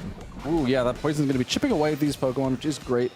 This Dragalge does not have Protect, notably. It has Dragon Pulse, Sludge Bomb, Toxic, and Flip Turn. Of course, with the Regenerator, Flip Turn kind of, acts a little bit like Protect. You get to switch out, heal a little bit, come back in later, get some more Toxics down. I do like the play from Alvin, though. Getting the damage with Psychic is meaningful, sort of pressuring Dragalge off of the field. Sort of say, all right, well, get it off the field, we'll deal with the Pokemon you have in the back, and then slowly chip away, and then once you kind of get rid of everything but Dragalge, you can sort of target it down, and while its defenses are great, it's going to struggle to deal with consistent damage output from multiple Pokemon at a time. At this point, Geo's kind of gotten good damage on the Bowser, but yeah. Bowser. Yes, the Bowser, but no Flip Turn this time, just immediately switching out, saying I don't want to take another Psychic before I leave the field. As a Sableye, free to go for just another Light Screen, no reason to go for a Rain Dance, and can't Will-O-Wisp quite yet. But the Aura Sphere calls the Archaludon coming in, saying, well, if you switch out into Archaludon, which is the Psychic resist you have on this team, you're going to take a lot of damage from that, and ooh, yeah, Alvin calls this perfectly. Also gets Trick Room set up And so Blastoise likely slower than this Archaludon. It's naturally the case. So despite this leftovers recovery, that damage just really stings. Yeah, that's through the light screen. Aura Sphere from Blastoise. Mega Launcher, again, putting in work, doing a lot of damage. It's non-same type attack boosted Aura Sphere coming out from Mega Blastoise. Basically same type of attack. Basically Mega with Launcher the Mega is Launcher ability, but still, that's a lot of damage. It's very easily a 2-hit KO, even with that leftovers. Even if we give them, even if Archaludon protects and gets another turn of leftovers recovery, it might not be able to survive another one. And as you said, Blastoise probably slower than this Archaludon, and Sableye not really doing very much here. Can't Will-O-Wisp anything because of Farigiraf's Armor Tail ability. Probably doesn't want to set Rain Dance up because Blastoise is still here and would threaten even more damage with that Water Pulse. Yeah, so Sableye kind of forced off the field at threat of doing nothing here. So Sinistcha is a great Pokemon to be switching in this situation. Heals up that Archaludon alongside the leftovers, sort of shrugging off that Aura Sphere quite well. The Psychic will go into the Sinistcha to chip it down a little bit. That special defense drop, pretty meaningful though. That means the next Psychic will be doing noticeably more damage. Here's another Aura Sphere, but that Hospitality is critical, keeping Archaludon in the game as another defense boost comes its way. But at 15%, not going to be super meaningful. But here's another Dragon Pulse to finally finish off the Bowser and get that KO onto these two Pokemon, or one Pokemon. As Archaludon is able to heal up just a little bit more with leftovers, but looks like its days might be numbered here. But that's one big offensive threat to happy to get off the field, but here's another one. Here's another one. Sylveon coming onto the field here. This is Sylveon with the, where is it, Fairy Feather? Yes, that's what I thought. So it is equipped to do a whole lot of damage, and we also need to point out that that Farigiraf Psychic on that previous turn actually went into Sableye, and Sableye normally is immune to Psychic, so Alvin definitely calling that Sableye was going to be leaving on that turn, saying there's no way you leave Sableye in here. It's not doing anything on the current board state as it is, and gets that turn absolutely correct. Not only gets meaningful damage on Sinistcha, but that special defense drop means that Sinistcha is extra vulnerable to damage from Sylveon on the other side, and Sylveon primed to do a lot of damage here. Yeah, Sylveon is in a phenomenal position here where Archaludon's kind of been compromised. Sinistcha is also, not the big stopgap for Sylveon you'd love to have. And Sableye is just kind of a sacrificial gremlin here. We see a lot of those as the Psychic goes in that slot, doesn't do anything here, but ooh, no, there's just the, wait, what? What? Archaludon goes for Electroshock next? Isn't Trick Room up? Yes, I thought Trick Room was up, but Archaludon is going before Sylveon.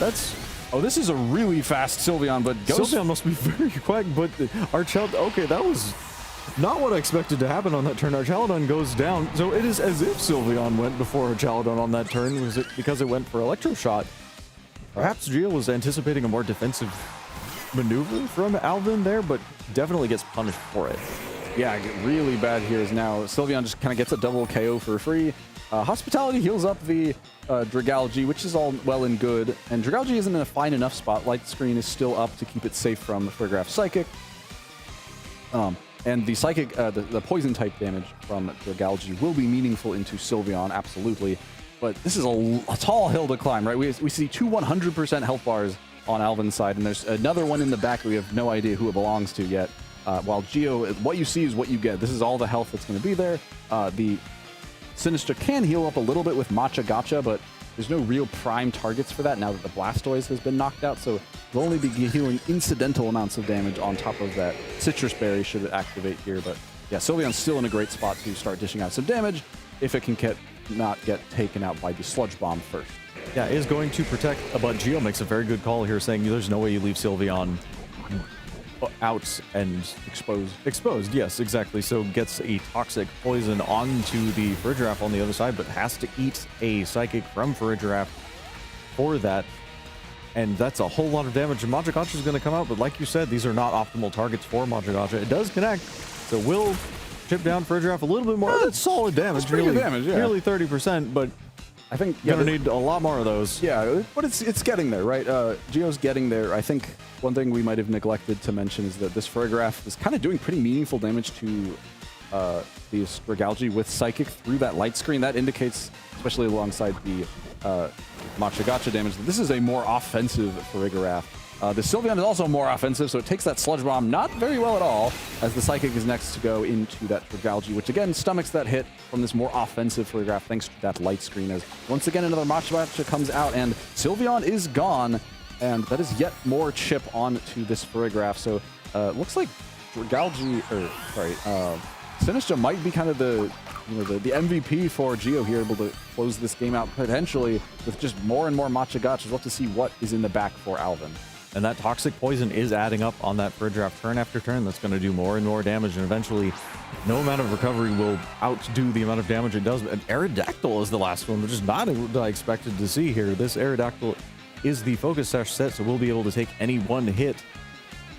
Ooh, what can it do in return, though? Ooh, but the one thing is the Aerodactyl has Wide Guard. This Aerodactyl does have Wide Guard to keep it safe from the Matcha Gacha. And Sinistcha does have Shadow Ball, though, so Shadow Ball can hit everything but the Farigiraf, as it is a normal type. So I think we're getting into a really sticky end game here with, you know, weird mind games between, well, Aerodactyl wants to click Wide Guard to keep it safe from Matcha Gacha, and then who's faster between the Farigiraf and the Dragalge. Now the Trick Room is now over. Sinistcha can also Rage Powder to keep the Dragalge safe from the Farigiraf. So yeah, this is a really awkward situation. The Psychic does go first before this Dragalge into that Sinistcha, which takes it well enough. And here's the Sludge Bomb doing a lot of damage and picking up the KO on it to Farigiraf. So Alvin's got just this Aerodactyl left, and I think we have to say it. When there's a Rock Slide, there is a way. It's Aerodactyl. Put it on a t-shirt. That's same type attack bonus boosted Rock Slide. I mean, Aerodactyl's no other attacks. There's nothing else for it to do but miss Rock Slide onto the Dragalge. It is plenty capable of missing Rock Slide, as we see here. I've never seen Aerodactyl miss Rock Slide before, but good job for Aerodactyl. It's a reasonable amount of damage. Does get the flinch on Sinistcha. We're getting somewhere. That's the true Rock Slide experience. But Dragon Pulse doing 70% Aerodactyl. Unless Alvin gets very, very lucky in the following turns, we're probably heading into a game 3 with Geo taking this one. Yeah, well, see, there's, you know, more Rock Slides, more KOs. We'll have to see. There's only one thing Alvin can really do, which is just click Rock Slide and hope. Let's connect. Let's connect, see if it flinches. It gets a critical hit onto the Dragalge. I'm not sure if it mattered. Aerodactyl hits reasonably hard, but, you know, we'll see. Does this flinch? No, the Shadow Ball will come out. Sinistcha crucially does have Shadow Ball. Otherwise, it would be a lot more awkward with Wide Guard mind games, but Shadow Ball gives it a clean option to just close out this game, not worry about missing a Matcha Gacha. And Alvin takes a pretty hairy game 1 to put him up 1-0 in this series. Yeah, I'm not feeling super confident if I'm either player in this situation. Yeah, that was a weird game. Definitely dicey. The Electroshot turn with our Chaladon especially sticks out to me as, that was interesting. Yeah, that was a curious choice, but I think, you know, maybe an aggressive sort of prediction saying, well, things are pretty bad. Maybe if I can get this call right, then, you know, suddenly I'm back in a better spot. Or, you know, maybe Electroshot is just the first move in the move slot, and Geo's kind of scrambling to figure out what to do and maybe timed out. Why I wouldn't have blamed him in such a, you know, weird position given, you know, this is not a matchup I would have prepared for. Yeah, this is kind of an awkward position, I think, for both players. If I'm either player, I'm thinking, I have never seen this how before. Fast? Like, why is the Sylveon so fast? What is it better to be in Trick Room? Why is this Tailwind up? Where's the Blastoise speed tier at? How fast is it relative to our Chaladon? Like, how do I deal with Damp Rock, Pelipper, and Rain Dance on Sableye? Yeah, there's some awkward things going on here. So I think the Sinistcha proved really, really good for Geo, as Alvin doesn't have a great way to get rid of it. And by great way, I mean much of anything. There's kind of Blastoise Dark Pulse, and it's the only big way. Which is a very solid way, to be fair. Yeah, Mawile Sucker Punch, I suppose, as well. But otherwise, there's really no clear ways of doing great damage. Okay, Farigiraf also has okay, the more no, that Energy Ball doesn't hit Sinistcha. What am I talking about? But it's great against the Swampert on the other side. Yes, that kind of... It's a really good reason to run Energy Ball on something like Farigiraf. You squarely aim that at Swampert. Yeah, which otherwise Swampert kind of goes to town on the rest of this team, as it's, you know, Wave Crash hits kind of everything for really great damage except for that Blastoise, which you can, you know, hit with the likes of Sinistcha and, you know, things like Earthquake and Electro Shots from our Chaladon. So I think Farigiraf is a very important Pokemon in this matchup. We saw just how much the Psychics were doing as we jump into our game 2 here. I'm curious how these players adjust, because I think they got some crucial information not only in how the speed tiers match up, but how these players are looking to approach this game. And yeah, we definitely have adjustments here. Sylveon and Blastoise are the leads for Alvin against the Swampert and Sableye for Geo. Yeah, immediate adjustments for both players here. Geo immediately pressuring the rain-boosted attacks from Swampert with the aforementioned Rain Dance on that Sableye, meaning I don't have to switch in Pelipper to activate the rain. I can do it manually myself, and it will move before anything else. But no, Swampert actually immediately leaving the field saying, actually, I don't want rain right now. Our Chaladon switching in, which would also like to receive rain, to be fair. Yeah, expecting a potential Dark Pulse from, or sorry, Water Pulse, the other Pulse from Blastoise into that Swampert is would be the most damage it can do, and our Chaladon can take that well enough. Or the Fake Out, even better play. Catches that Fake Out, gets a free stamina boost. Not super relevant against these two, but against a potential Aerodactyl or something in the back could be very nice. Blastoise does Mega Evolve still, no reason real not to, and the Light Screen will help take this Hyper Voice just a little bit better. Still a lot, but better. Sableye does survive the Hyper Voice, so helps out in that regard. Yeah, that's nice. That's good. Does like have access to rain now if it wants to, but as we saw previously, Sylveon's actually faster than this Archaladon, so that kind of throws a wrench in my plans, I think, if I'm Geo, because I would assume that my Archaladon, all things being equal, would be faster than the Sylveon, but no, not the case here. Archaladon going to protect itself. Yeah, I do like this Protect and Rain Dance play because you get the rain onto the field, which is pretty critical, as I think despite Blastoise on the field, Geo is in a position to take more advantage of it.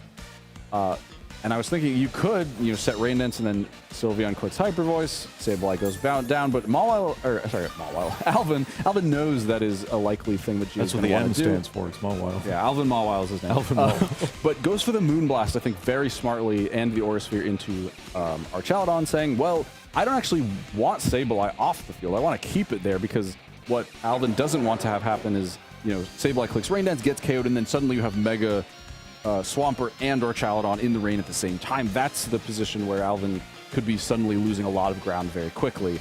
And so smartly says, I'm going to ignore Sableye. What's the worst it can do? It can set rain. It can set the screen it wants. Like, okay, go for it. I'm still in a fine enough spot.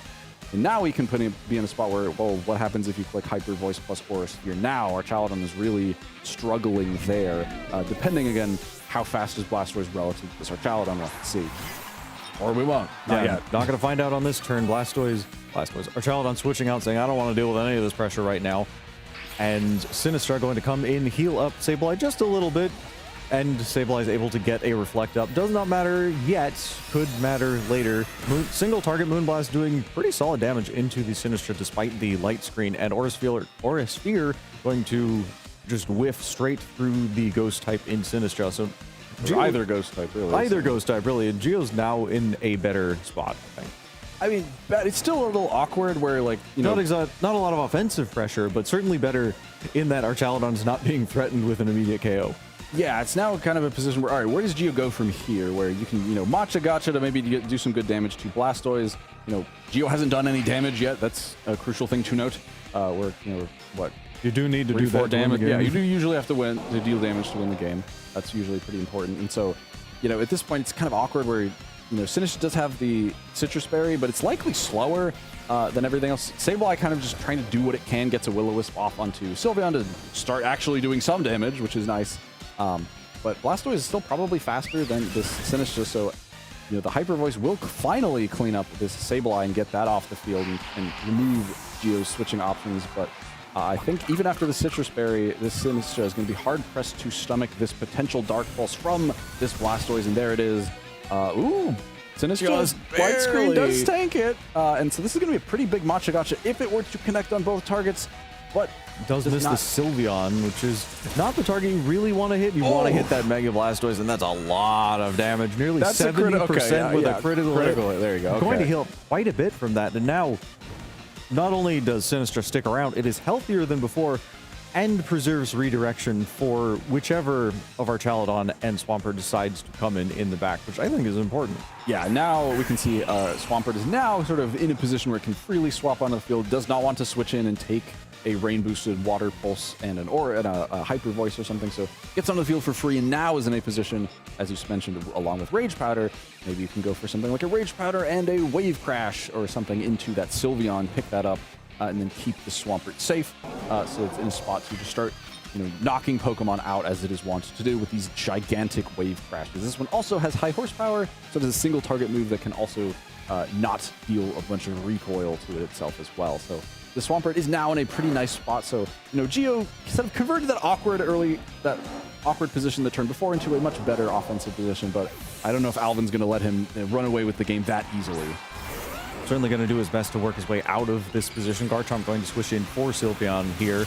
And Swampert, Geo's been working to get Swampert into this kind of position the whole game, and now says, okay, Hector, adelante, vámonos riendo. And there's a big old wave crash coming out in the rain, and that is just going to clean up Garchomp. See ya, sayonara. Gromp is gone, but not without a parting gift of a lot of recoil between the low wave crash recoil and the rough skin. Swampert loses just about half its health. Sinistcha didn't go for a Rage Powder, I don't believe, and so that Dark Pulse was volitional from that Mega Blastoise, and so a trade 1-for-1. But I don't know. If I'm Alvin, I'm not super worried about that, right? Garchomp wasn't ever a key Pokemon in this matchup. It's kind of a Pokemon you could use to close out the game if things go sideways. But trading that for half of Mega Swampert's health is not the end of the world here, as, you know, the next time Swampert has to attack, it's probably going to need to be Wave Crash again if it wants to KO that Sylveon. And that's more recoil. It's also important to note that Rain, I believe, is about to expire. There is maybe one turn of Rain left, and then Swampert no longer has that Swift Swim ability active. May still outspeed the Pokemon on the other side, depending on the training. But given how fast the Sylveon is, I would not take that as a given, which means this is still a little dicey. Yeah, this Sylveon has been impressively fast so far. Yeah, final turn of Rain is here. Light Screen and Reflect are going to linger for a little bit longer thanks to that Light Clay, but also a crucial note, Geo cannot switch anymore. There's no more switching. There's one turn of Rain with these two Rain-based Pokemon, and so Alvin has to, Geo has to make sure to get a lot of value out of them, and his health bars are only going to be going down for the most part. Chaladon does have leftovers recovery, but we've seen it is slower than the Sylveon, and so Sylveon is in a position to do a lot of damage, but will be keeping itself safe for at least this turn, stall out that final turn of Rain. Yeah, makes a lot of sense, but Swampert going to fire off the single target high horsepower is enough to pick up the Blastoise on the other side.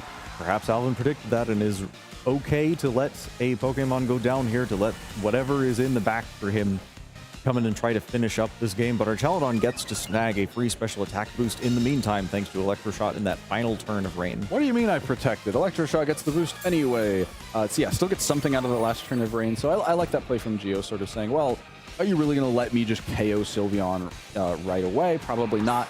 But to Alvin's credit as well, like, this doesn't look like that bad of a position, right? Sylveon can pretty comfortably KO this Archaladon. The Farigiraf is also in a great spot to pick up the KO on the Swampert.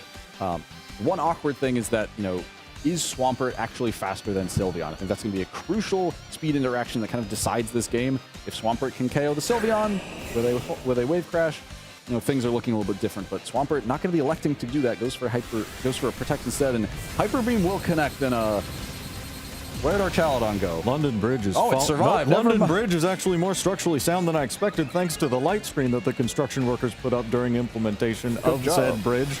And that's a big flash cannon coming off. Doesn't quite get the KO, but doesn't need to. Burn is going to pick it up, and Sylveon wouldn't be able to move next turn anyway, thanks to Hyper Beam being Hyper Beam. And energy ball from Farigiraf going to come out, not going to connect on this Swampert, but it looks like Geo's going to be able to take this game. What a dicey set. Maybe Farigiraf still has Citrus Berry, and has it, like, a Psychic probably gets, no, maybe not. Psychic might not get our Chaladon from here. Well, this is offensive Farigiraf. Maybe he can. I don't know. But potentially 2 attacks from Alvin will be able to pick up the 2 KOs necessary. No reason to save health on Swampert anymore. Wave Crash is all you need. And oh my goodness, that is a lot of damage on those muscles are not just for show. Yeah, definitely not. That Citrus Berry immediately have to be consumed by this Farigiraf to help out. Dragon Pulse does enough to pick up that Farigiraf there. So Geo taking game 2 in a very back and forth, awkward game, claims the victory 2-0 against Alvin, and that was a roller coaster of a set. It felt like a swamp of where Swampert. It felt like a swamp, like who's ahead, who's behind, what's going on. Like it felt like a maze. Yeah, very back and forth. Despite that being a 2-0, you might think, oh, it was a clean sweep. Nothing was clean about that game. That was very back and forth. Yeah, I think we saw every single, let's see, did we see, no, what? Other than the Mawile, we saw every single Pokemon on both teams. Yeah, we saw a lot of whole team players. Yeah, we did not see the Mawile, which I guess it makes enough sense. It's not the greatest Pokemon into Swampert, but I would have loved to see it just because it's a fun Pokemon and its damage is absolutely preposterous. We could have completed seeing both of the teams throughout both of these crazy games. Yeah, yeah. Really curious to see like, if the Hyper Beam adjusted enough to our Chaladon, then maybe we almost certainly would have been singing a different tune as then Frigoraph gets that Energy Ball, KOs the Swampert, and we're in a game 3 at that point. But who knows where we go from there? Yeah, but the Sylveon, it is modest, but we see it's very, very quick. And so outspeeding, crucially, that our Chaladon and probably the Swamp, and potentially the Swampert as well. We never actually saw that interaction, but it's possible. Probably spooked Geo into making that Protect play, which ended up working. If you're Alvin, you might be kicking yourself and saying, oh, in that turn, if I had Hyper Beam and Trick Roomed, then suddenly Frigoraph has the speed advantage, can make sure it doesn't take that Wave Crash, goes for the Energy Ball, KOs the Swampert instead. Maybe it's a little bit of a different, it plays out a little bit differently and more in Alvin's favor, but these speed tiers were so dicey, so non-intuitive that I couldn't really blame Alvin for thinking, oh, yeah, you should have Trick Roomed on that turn where you had Sylveon, the faster Sylveon against our Chaladon and the Swampert, who you didn't know if you were faster or not. Like, in hindsight, it makes sense, but it's kind of an awkward position to play around. So, yeah, a lot of fraught speed tiers kind of made it feel like a more of a closed team sheet game in some ways, where players are playing around this sort of ambiguity, which is always a really fun way to watch Pokemon unfold, where players are sort of assessing how uncertain can I, how risky do I feel like this play is, how safe is it, and playing around that. I would have loved to see a game 3 is those, when they learn these speed interactions, they can play with them in game 3, but Geo just navigated just a little bit better and closed out the game. So. Yeah, stat alignments only tell you so much. Oh yeah, only tell them, like there's still a good amount of like things you can keep secret, right? You say, oh, it's a modest Sylveon, I know what that, I've seen that before, and then it moves before your Chaladon, and you're like, never mind, that's new. Hold on a minute. Let me write that down. Zooming Sylveon had the zoomies there, that's for sure. Zoom lens Sylveon. Not zoom. It hit the hyper beam anyway, so it didn't need the zoom lens. But we digress. That is all for Swiss. Of course, we will be into Top Cut in just a little bit. So, am I missing anything? Nope. Top Cut shortly. Top Cut shortly. I can speak words. Top Cut shortly. We'll be back with that, so don't go anywhere.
Hello, everyone. I'm Mitchell, and I'm joined here with not Zach, but Ben Immersion. Howdy. And we're here for top 8. We've got an exciting set because we have 2 players we have not featured yet.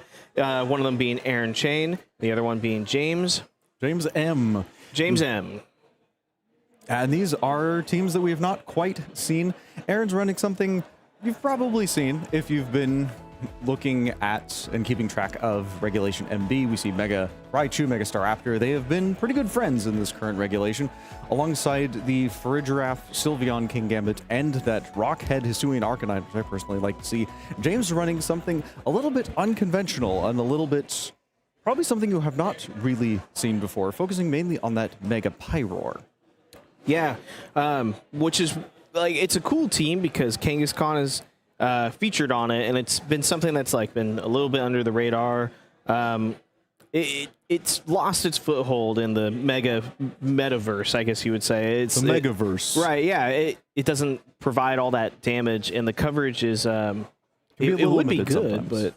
but what? Can be a little limited sometimes. A little bit limited, yeah. And this one is really limiting itself because not only is it not Mega, it's also only got 2 attacks. It's got that fabled Fake Out Last Resort combo where after you click Fake Out once, you're allowed to use Last Resort, which requires you to use all other moves first. But since you only have 2, you get 3, if my addition is correctly. That's it's just 2. 1 plus 1 is 2. Yeah, it's just 2. But sometimes that's all Kangaskhan really needs. This Kangaskhan is packing that scrappy ability, meaning that normal types work on ghost types just fine. Your Cerule Edge, your Goldango, Kangaskhan can hit them all the same. And with that Silk Scarf, Last Resort is going to hit very hard. The only thing they'd have to watch out for is that Farigiraf on Aaron's side, blocking the priority. You can still click Fake Out, and even if it fails, you will get the Last Resort. It's just you won't get Fake Out's secondary benefit of flinching the opponent and stopping them from attacking. James's team is really interesting because on the screen, that Sylveon should be a Pyroar for James. That's Yes. okay. That's okay. I was a little confused too. I was like, wow, this is very interesting offense, I suppose. But yeah, the Pyroar is a very important piece of offense for James. Pyroar does a whole Perfect. lot of damage even outside of the Sun, but with Torkoal, James has Sun of his own. Without having Charizard, has Torkoal instead, the OG Sunsetter, Yes. as it were, if you ignore Groudon. We're not talking about that right now. Torkoal's also packing that helping hand, saying, hey, even if I don't move first, I can give a little clap, clap to my friend Pyroar, and it'll do even more damage. And Pyroar in the Sun with a helping hand boost, even Pokemon that resist fire-type attacks sometimes have a hard time stomaching that overheat. yes, exactly.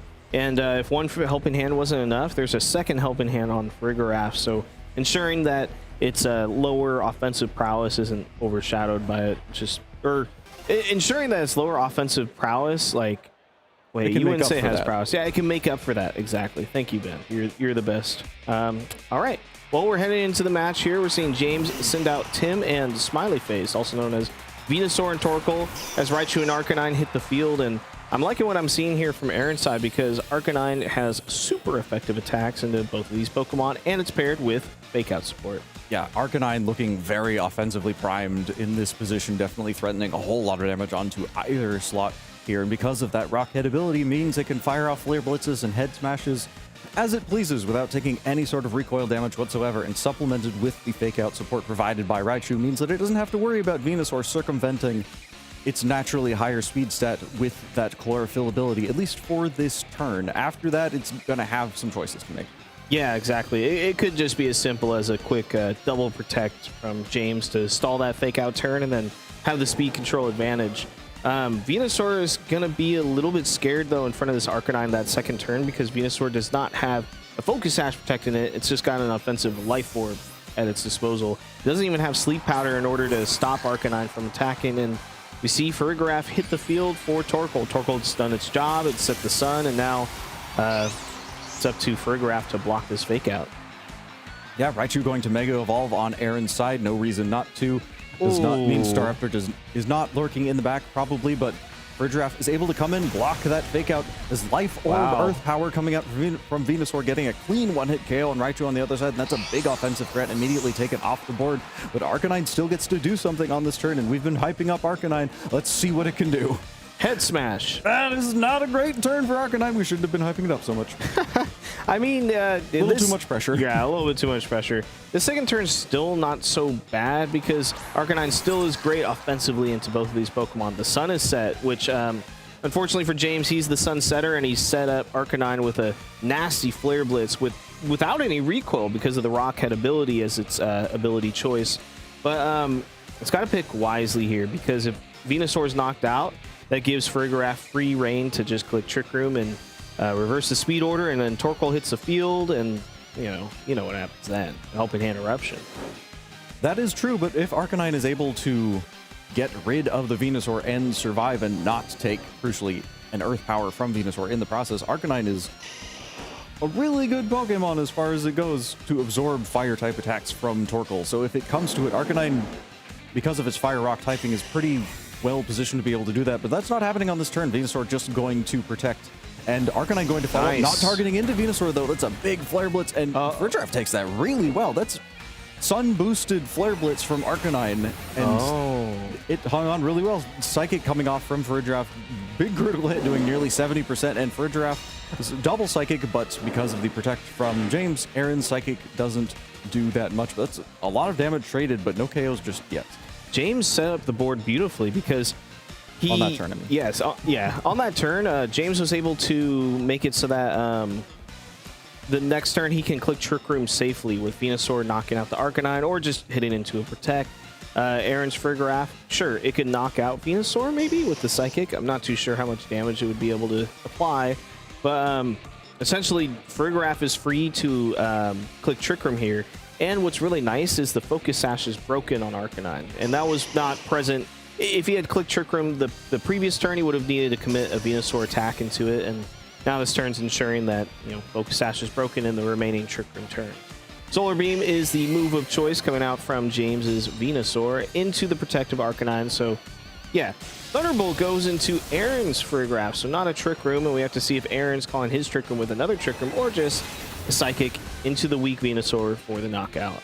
Yeah, this is a very offensive Venusaur Life Orb, as we see. Big critical hit, though. That may have mattered. It mattered. Normally, Farigiraf is not trained to be that offensive, and based on the Calm stat alignment from Aaron's Farigiraf, probably not that offensively trained. So the fact that Aaron's got to be happy about getting rid of the Venusaur on the other side because it's very clearly been a thorn in Aaron's side. But Como-O now gets to come in, and Aaron's going to have to deal with that. And Arcanine, all of Arcanine's attacks are resisted into Como-O, but how does James deal with Farigiraf in an expedient manner?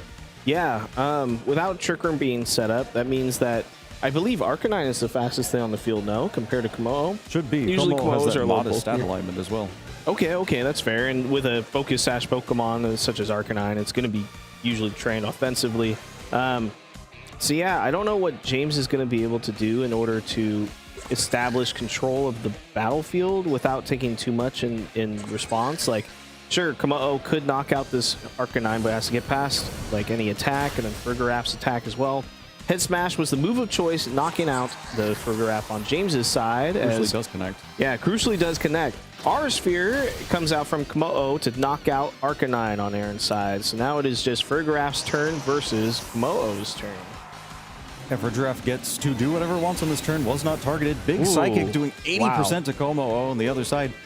Same type attack bonus, boosted Psychic going to do a whole lot of damage to Como-O, who is naturally weak to that Psychic typing, and we see that play out here. So we know James' last Pokemon is that Torkoal, and King Gambit is revealed to be the final Pokemon for Aaron, and I think I'm favoring Aaron a little bit here.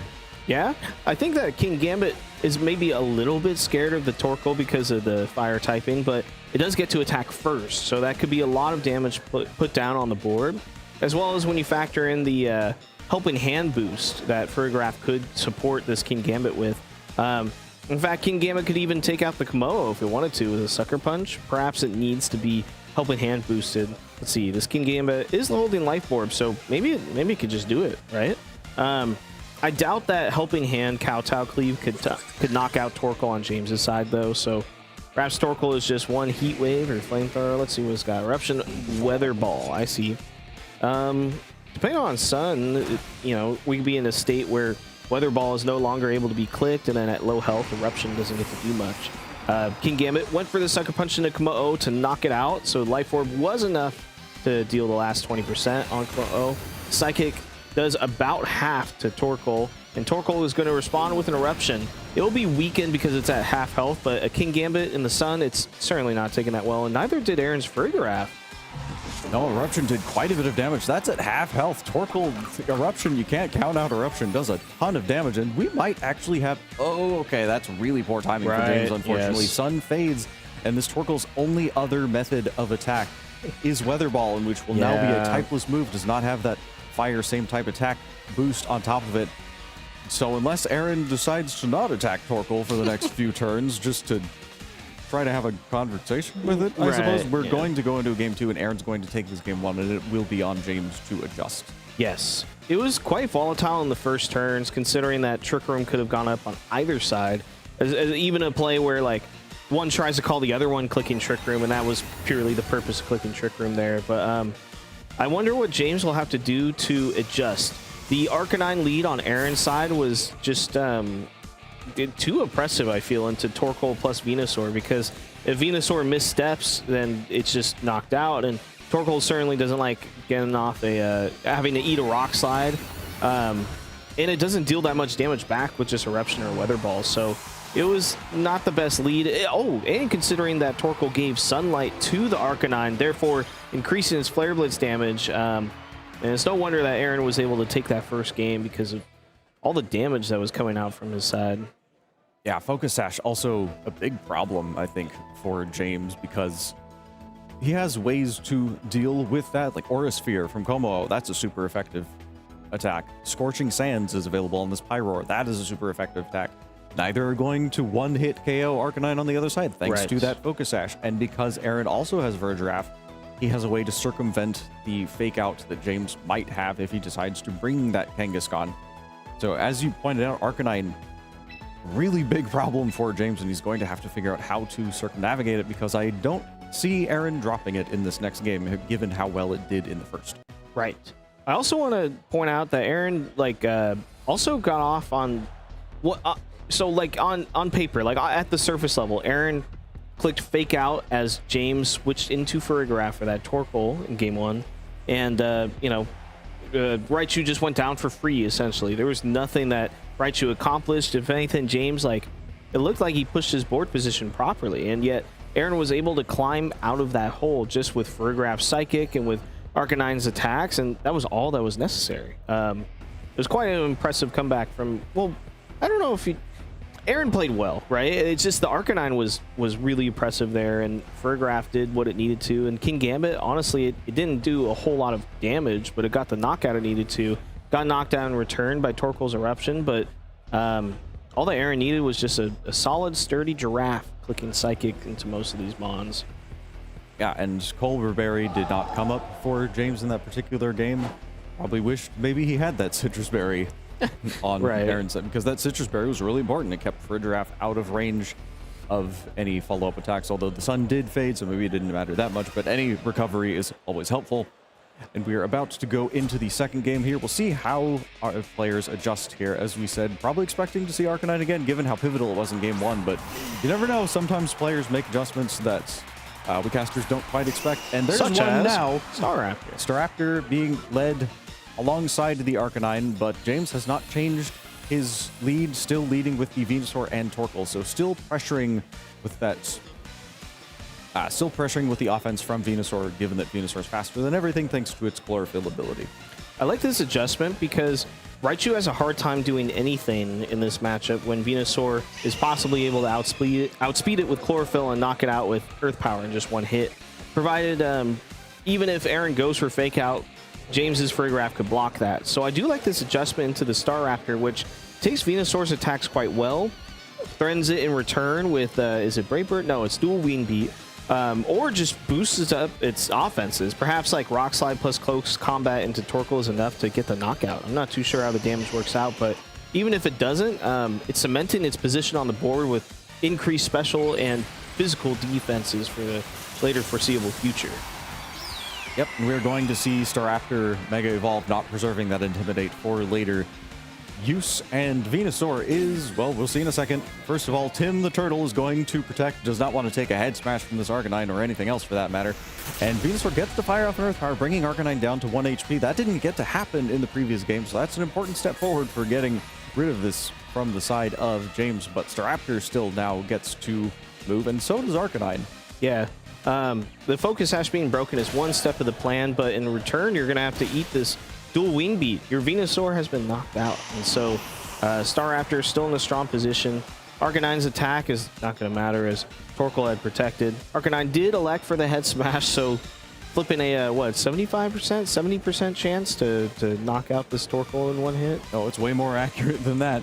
But Torkoal, normally Torkoal pretty physically bulky, but head smash from Arcanine is a very strong attack, so very possible Torkoal would not be able to survive that particular attack. Another adjustment from James, though. We see the Pyroar. Mega Pyroar has come to play in this particular game.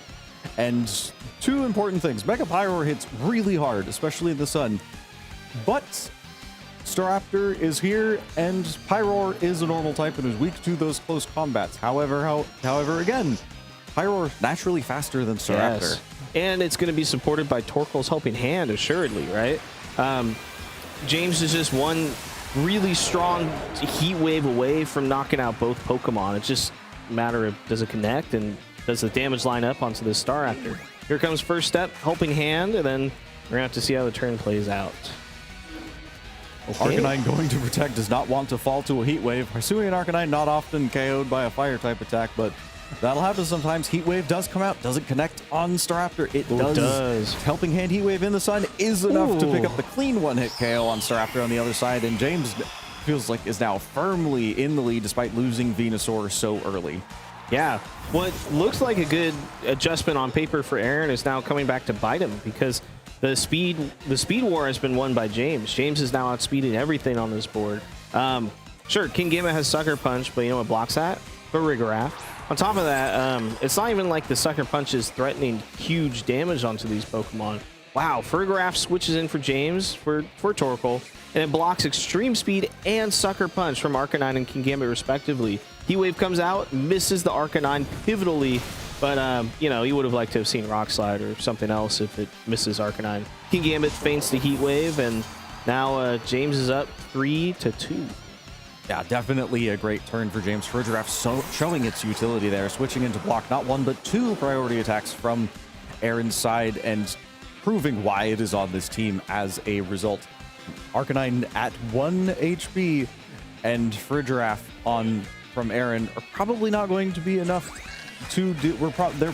Players are probably thinking about game 2 is what I'm getting to, unless this Pyroar gets very, very unlucky. Arcanine going to protect again. Is this a double protect? No, Extreme Speed was last turn. Dodged the Heat Wave last time. Could Farigiraf dodge it this time? No.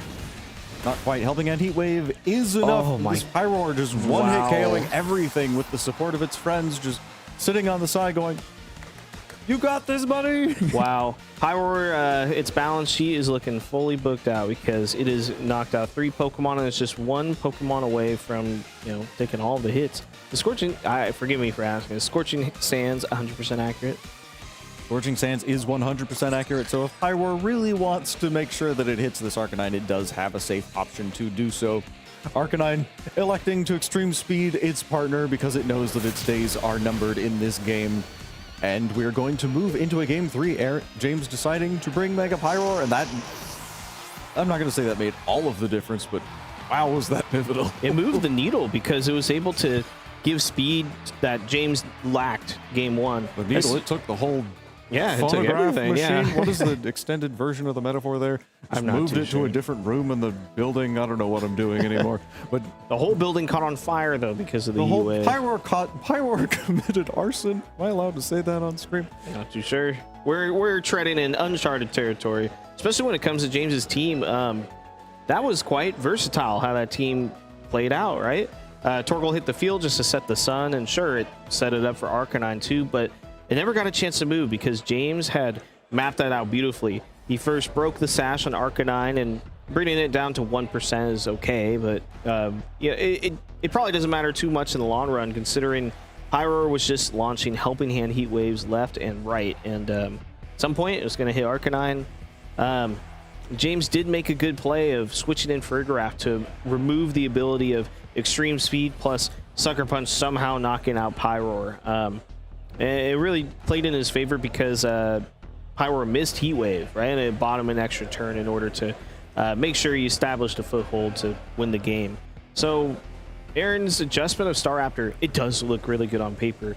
But I'm now also seeing that it made him really vulnerable to whatever was in the back after Venusaur left, and that Pyroar was just the prime candidate when boosted with Heat Wave, or boosted by Helping Hand, boosted by Sun. It just swept everything on Aaron's team. So now it's like, okay, Raichu seems bad into Venusaur, but it could be good into Pyroar.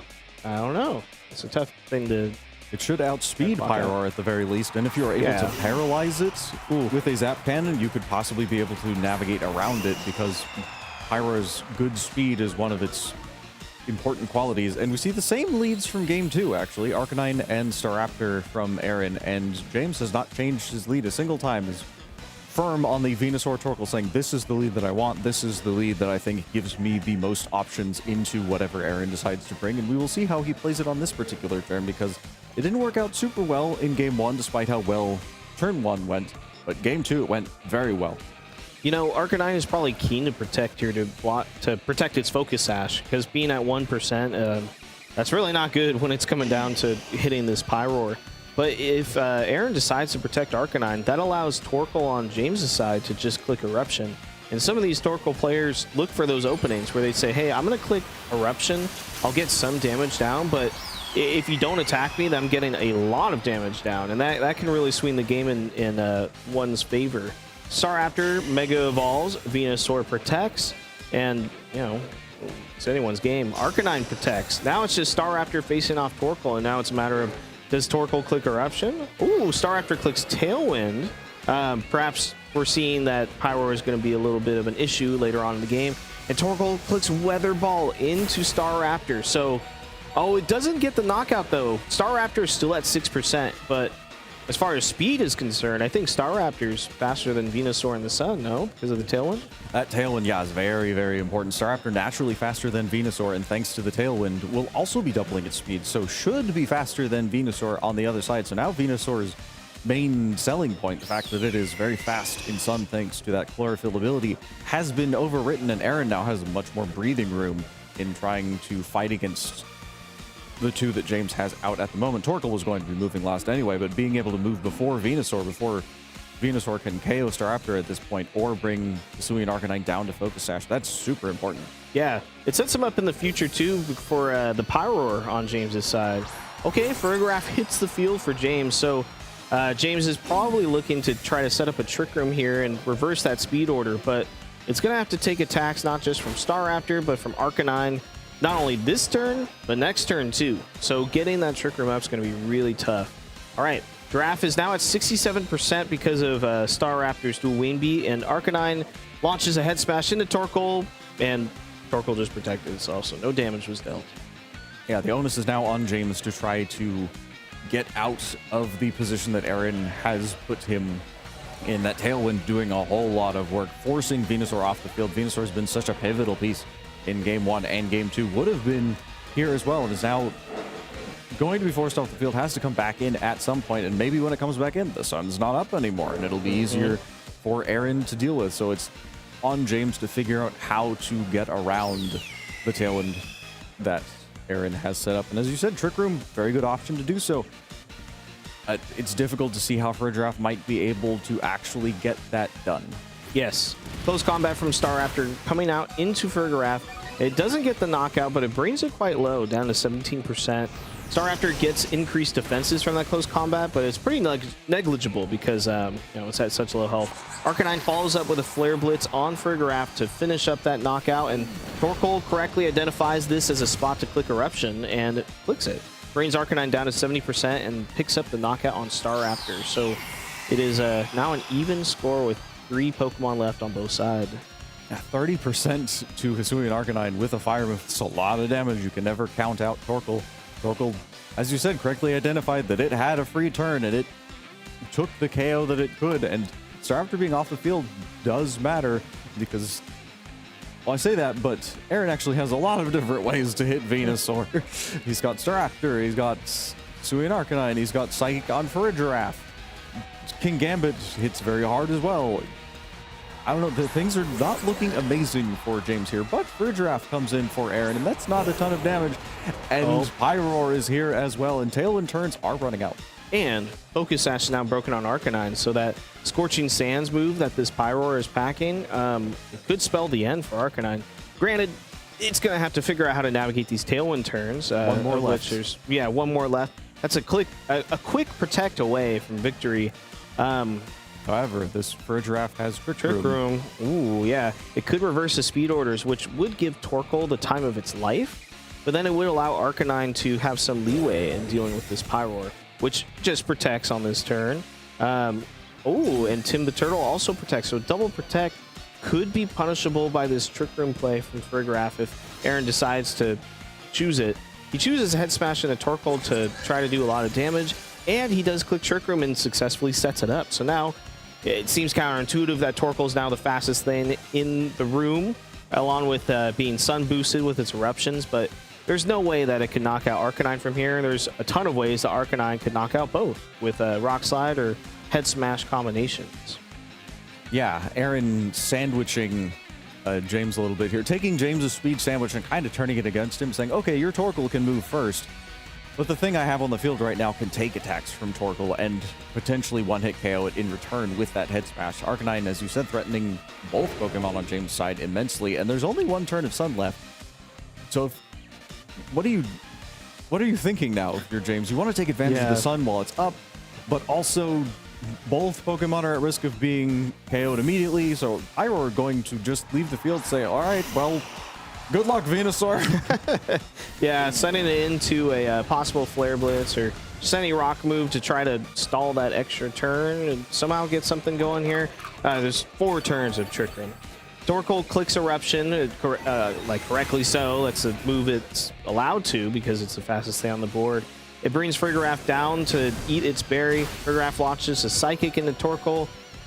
Arcanine uses Head Smash into Venusaur, and Venusaur survives on 11%. Arcanine's at 45%, and the Sun is down, so any Torkoal attack from this half-health Torkoal, like whether it be a normal-type Weather Ball or a half-health Eruption, it's doing nothing to Arcanine, and now the only thing standing in Arcanine's way is all the partners to Torkoal.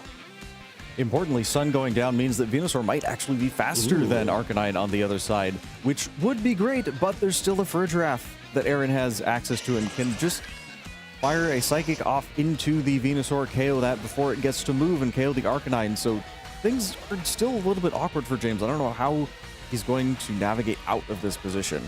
Yeah, super impressive play from Aaron, knowing that Trick Room, while it doesn't look good on paper, typically against a Torkoal's team, it was what's necessary in this matchup. Torkoal clicks Protect as well as Venusaur, so a quick double Protect here from James to stall another turn of Trick Room. Farigiraf uses Psychic into Venusaur, and you have to imagine that this is a Head Smash and a Torkoal. There's been, what, 4 Head Smashes attempted on Aaron's side. The only one that actually went through because there was no Protect actually connected. Yeah, this is still the same position from the last turn. And there's 3 Trick Room turns left. Farigiraf is 1 Psychic away from knocking out Venusaur. Arcanine is 1 attack away from knocking out Torkoal. And Torkoal cannot knock out this Farigiraf. I don't even think a critical hit Eruption can knock out Farigiraf. Without that Sun boost, super necessary here.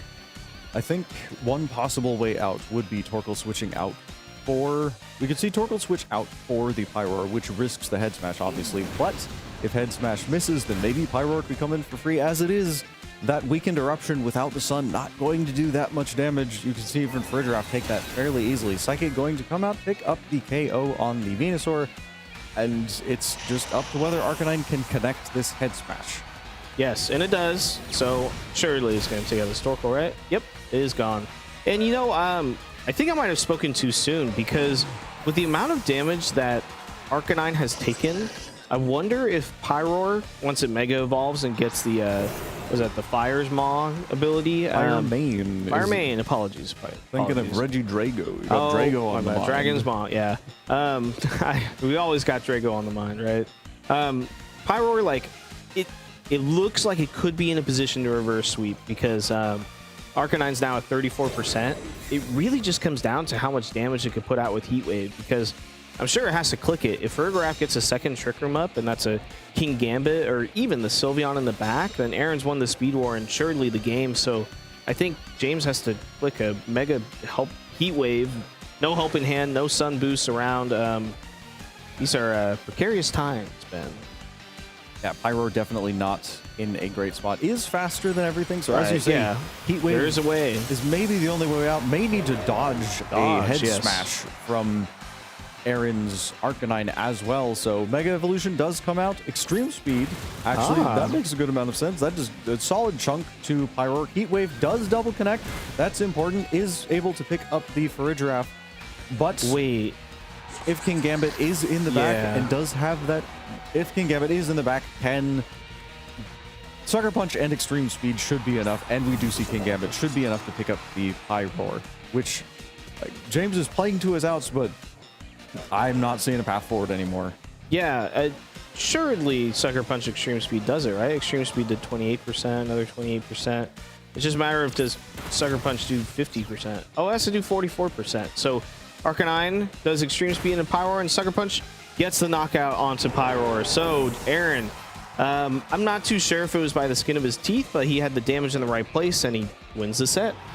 Yeah, Life Orb, King Gambit, Sucker Punch does a lot of damage, so Aaron will be moving on to the top 4 here at the Guildhouse in San Jose for the Lumina Tour finale. I don't believe we said that this round. This is the Lumina Tour finale, and that was a good set. We saw a whole lot of adjustments from both players. We saw, let's see, we saw every... Just not Kangaskhan. No, we didn't see Sylveon or Kangaskhan in this particular set, but we saw most of the Pokemon on both teams. Yes. I really like that Tailwind adjustment from Aaron in the third game, followed by knowing his contingency if, you know, Trick Room, if Tailwind were to end and Pyroar's, or sorry, if Tailwind were to end and Arcanine's Focus Sash were broken, then that would mean Fergraf's going to have to click Trick Room in order to get the upper hand onto the opposing Pyroar. So really well navigated by Aaron, and I think James did whatever he could, but with these hard Trick Room teams, sometimes you get... I wouldn't say it's a hard Trick Room team. It's got this mode of speed with Venusaur and Pyroar, but it didn't allow him too much flexibility in how he approached the game. So I wonder if Aaron, with all of these tools at his disposal, allowed him to really... What is that? We see Aaron's signature hand signal there. And yeah, it's, as you say, I think adjustments were difficult for James. You might think, oh, what about Kangaskhan? Kangaskhan could have been pretty good. If Kangaskhan clicks Fake Out and Farigiraf is on the field, not only does Fake Out not do anything, Kangaskhan is only able to struggle from that turn forward. If No, Fake it Out, can still click Last Resort. if Fake Out does not execute, No, it still does. It works with Armor Tail. Yeah, if they block it with Armor Tail, you could still click Last Resort the second turn. I'm pretty sure I've seen that happen. And Wait, no, I did. Regardless, I was on. You were commentating. I was on a stream against what's his name, and I clicked Fake Out. we're not going to argue about okay. this. Not on stream. Okay. I could. I'm sorry, Dad. No, it's. Okay, well, you can look that up and let us know in chat. Sorry. But anyway, Kangaskhan is a tough bring because you still want Fake Out to work, right? Whether it enables last resort, too many last things. Or just flinches. Yeah. Yeah, you really whether want it to work. Whether it actually... Yeah, if it doesn't... If you're able to Fake Out, say, Arcanine, break the Focus Sash, stop it from moving, give Venusaur a turn to breathe freely. Yeah, that's very important. And yeah, it's as you said, it seemed like James had difficulty adjusting to the shifting offense because Aaron brought a number of different things. He led with Staraptor, he led with Arcanine, led with Raichu, tried a number of different things, and eventually did find the way through with Staraptor. That Tailwind was super important, like you said. And then just clicking Trick Room right after. Yeah, it was very well played. I feel like Aaron definitely had the upper hand in terms of his tools, just by having a 4 times fire resistant Pokemon with a Focus Sash that can't easily be removed, right? How do I do with Torkoal? Makes you think of like fast electric types with Focus Sash. That could really be a thorn in certain teams' Like I'm thinking back to Tapu Koko. That's the Pokemon I was thinking of. Oh, where, Koko. Yeah, it's like it can be really hard to remove, and it does a lot of damage. It's just one of those mons, and this is only like a recent development. This Rockhead Focus Sash type of set. We've seen Rock types before with Lycanroc on the Frostlass Scovillain teams, but Arcanine is a newcomer to the field. Yeah. And Michael Zhang used it in Indianapolis to great effect. And we are actually going to cut to a quick break, and then we will go into top 4 very shortly.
Hi, hello everyone. We're back with Top 4. I'm Mitchell Davies. I'm joined here by Zach Immersion, and Yes. we're going to be joined shortly by someone who's familiar. Aaron, you may have seen him last round, perhaps, but On that he's going to be exciting joining. stream game. Oh yeah, that was exciting. That was very enjoyable to watch. But now he has a very tough opponent, a world competitor, Luke.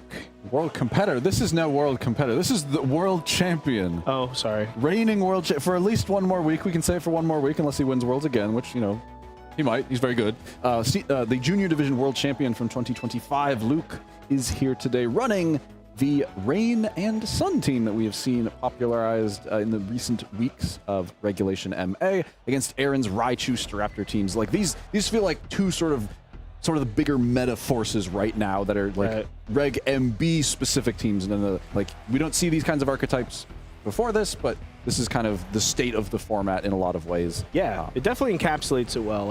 Like Luke's got balance and Aaron's got new balance, one could say. They're not very balanced. I don't know if these are pretty offensive teams. It's a fresh take on the format. Such is the nature of this format. There's a lot of heavy damage being thrown every which way. 2 mega evolutions on either side. I think they've... Wait, is it Grimmsnarl on both? Grim? No, they don't. Wait, that's a King Gambit, not a Grimmsnarl. It's supposed to be a for Aaron. Grimmsnarl, so that King Gambit. So they know. But a lot of the same items on both sides. Mega Stones, Focus Sash, Citrus Berry, kind of to be expected. Yeah. But all the good items. Yeah, King Gambit and the Raichu are the leads for Aaron, and Luke leading with that Grimmsnarl and Swampert. The very dreaded, well, are you going to just let me set up screens and do damage, or the dreaded parting shot into Pelipper, set up visual, and then suddenly Swampert is fastest thing in the West. And speaking of Swampert, this is no high horsepower Swampert. This is Earthquake Swampert. You know what it's looking at? 2 ground weak Pokemon. Raichu can't even touch it. It has to use Fake Out or Focus Blast, which are easily circumvented by the fact that Swampert could just protect on the Fake Out turn, or just, well, it can't dodge Focus Blast, but it doesn't take too much from it. Yeah, it's not gonna mind that all that much. And also, King Gambit is not in the most amazing position. This is the Mono Dark set with Swords Dance and Life Orb, so it does a lot of damage, but not to Grimmsnarl. Grimmsnarl, of course, 4 times resists those Dark type attacks, and so this is kind of a great lead matchup for Luke. So Aaron's gonna try to find a way to get some value out of this while not losing too much from this pretty poor lead matchup, all things considered. We are seeing the 2 Mega Pokemon of choice that are led. Mega Evolve immediately, no surprise there, but we'll see what happens now. Swampert is so bulky, and it's going to take a Fake Out. All the chip is useful. Down to 92%, yeah. Reflect coming up, a very smart choice, as Raichu was likely not going to be Zap Cannoning or anything, so Reflect is going to block this. No, it's not going to. It's going to block nothing. The Swords Dance comes out from King Gambit, perhaps expecting the Reflect, so very good turn from Aaron to try to do something. +2 King Gambit, Life Orb boosted, sure, but we're staring down a Swampert, a bulky fella behind a Reflect. Yeah, but this is +2 Life Orb, potential Sucker Punch or Kowtow Cleave. Still not going to be doing that much to Grimmsnarl, all things considered, especially with the Reflect now let up. But Swampert is the big deal, right? Swampert's the thing that's going to be doing damage as well on this turn. Grimmsnarl hardly going to be able to do that, but it's hard for Aaron to sort of get around the parting shot plus Earthquake play. So no surprise to see Raichu switching out as it is very vulnerable. That's one way. But the Farigiraf is one way to stop a potential parting shot, but Luke is not going to go down without a fight. Goes for a Protect the Swampert instead. Lets Grimmsnarl go for something more straightforward, like that Light Screen. Yeah, I like sort of playing it safe. As the Kowtow Cleave goes into that Swampert Protect. So yeah, I like this from Luke saying, well, I know I'm exerting pressure, but I'm not being pressured all that much myself. Let me just slow play this a little bit, see what Aaron's response to my pressure is. I like this position from Aaron because he's now allowed to helping hand his King Gambit. I know he clicked Kowtow Cleave there. I guess he was willing to eat the Earthquake. I really don't know this damage calculation of a +2 Sucker Punch. Oh, yeah, I don't know that right? one. With Helping Hand, but then it's behind Reflect. Reflect. I think, well, we're not going to find out. We're just going to see an Earthquake straight up. Grimmsnarl's going to eat it on the face. As King Gambit take quite a bit, but not quite into the red right yet. Oh, goodness King Gambit is just going for yet another Swords Dance. This might be a bit greedy here. We'll see what Grimmsnarl does with the follow-up Spirit Break. Is this enough to actually pick up the KO on King Gambit? No. No, that's 2% on King Gambit. Is that a +6 King Gambit on the opposite side, Zach? I think so. In Trick Room? In Trick Room. So Aaron's got all the firepower in the world. It's just a matter of, okay, now King Gambit can maybe do meaningful damage to Grimmsnarl. We'll have to see, especially with Helping Hand support. So, Aaron has a lot of offensive pressure. It's just a matter of, where does he target it, and does Luke able to defuse this bomb that he has now set up with this, +6 King Gambit. Didn't think I'd say that today. Yeah, this is an easy protect and try to maneuver into King Gambit is at 2%, so sure it could get one knockout, but it couldn't get both. No, it can't they get both both. target him. I could see a world where Aaron tries to pivot into Raichu to be able to fake out and buy himself that very necessary turn. King Gambit is going for the protect here, but Ergraph honestly can't really do much. It just has Psychic, Trick Room, Helping Hand, Protect. I guess it can reverse Trick Room. Yeah, just click Psychic, give a stamina boost. Chip to. Well, that's a lot of chip. 25%. That's pretty good. Is that a critical hit? Yeah, it's a critical Okay, hit. that'll do fair it. enough. But I mean, that doesn't really change the Kowtow Cleave was gonna, chop our Archelidon in half regardless. Even with that little bit of about 19% chip, but this doesn't move the needle all that much. And Grimmsnarl is still just here and kind of annoying, where it's still kind of a stopgap to King Gambit, where it can't really make too much progress against it. But that being said, I don't know the +6 Kowtow Cleave with Helping Hand through Light Screen into Grimmsnarl. We'll see it maybe into Archelidon, but there's got to be a Kowtow Cleave this turn, and Archelidon will be protecting if it is. Goodness. This is very nerve-wracking. Does King Gambit get to do anything? It does go for Sucker Punch. That almost gets... I think the Kowtow might have gotten there, but I think... also King Gambit has the Life Orb, so it's only got one more attack in it. I forgot about that one. So it gets that one big attack off. That's nice, but the Spirit Break will follow up into the Farigiraf. Does a pretty meaningful amount of chip damage, as well as lowering the already not stellar special attack stat of that Farigiraf. Citrus Berry will heal it up a little bit, but... if you're Aaron, can't help but think I had +6 King Gambit and I didn't get a single KO with it. Yeah, that doesn't feel great. However, Sylveon coming in is a pretty nice spot here. As Archelidon's not going to love that, and Grimmsnarl is certainly within range. Yes.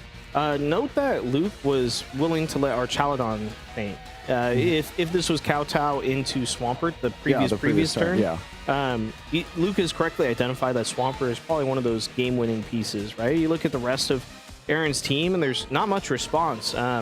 Raichu can't touch it. Neither can Arcanine meaningfully, and both of them get hit with Earthquake. I mean, not that it's even here, but right? Sylveon is going to be the main damage-dealing force at this point, and gets hit by Wave Crash. So Trick Room is dwindling low, right? There's only 2 more turns left, and so Aaron has got to be trying to get in a position where if Swampert comes out, he can get Trick Room up once again. This Grimmsnarl is so slow, though. It goes before the Sylveon with another Spirit Break, and gets a crucial special attack drop on it. The Hyper Voice will do some nice damage, but with the Reflect, with that Spirit Break, the Archelidon can kind of shrug that off pretty well, and so I gotta imagine a Flash Cannon, that's the one, is going to be going into that Sylveon for pretty respectable. That's pretty good damage, so another one will get there, and Sylveon's got a lot of weight on its shoulders, and it's going to be hard-pressed to get much out of it. This Grimmsnarl has been an absolute menace for Aaron to deal with. It's just been a massive thorn. The screens have been meaning this offensive team has just not been able to get any KOs at all, and the Spirit Breaks have just been limiting the damage even further. King Gambit couldn't get rid of it. It was just kind of a stopgap with that.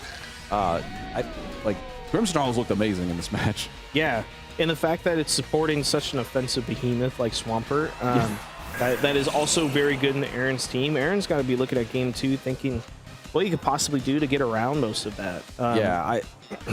I think the immediate adjustment is I'll just go with Staraptor instead, but it's not as easy as that because, if you do go for Staraptor, then suddenly if Luke changes it up and goes with the Sun mode, then things are a lot harder at this point. And this is the final turn of Trick Room. Luke can kind of just double protect, do whatever, and go from there, where Aaron's really back against the wall, protecting Farigiraf, even though I don't even know if it needs to. Is that under threat that much? As Archelidon will also be protecting. What does Swampert do here? Swampert does something. Sylveon went for Hyper Beam into Archelidon. It was a protect. And Swampert just clicks Earthquake. Okay, I like that. Just saying, let me just get some damage down on the board. Swampert's probably not going to get KO'd even by a Hyper Beam because of that light screen. Swampert is, of course, naturally pretty bulky, and especially with screens, that's really the case where this team without any grass moves at all is struggling to do meaningful, super good damage into this Swampert.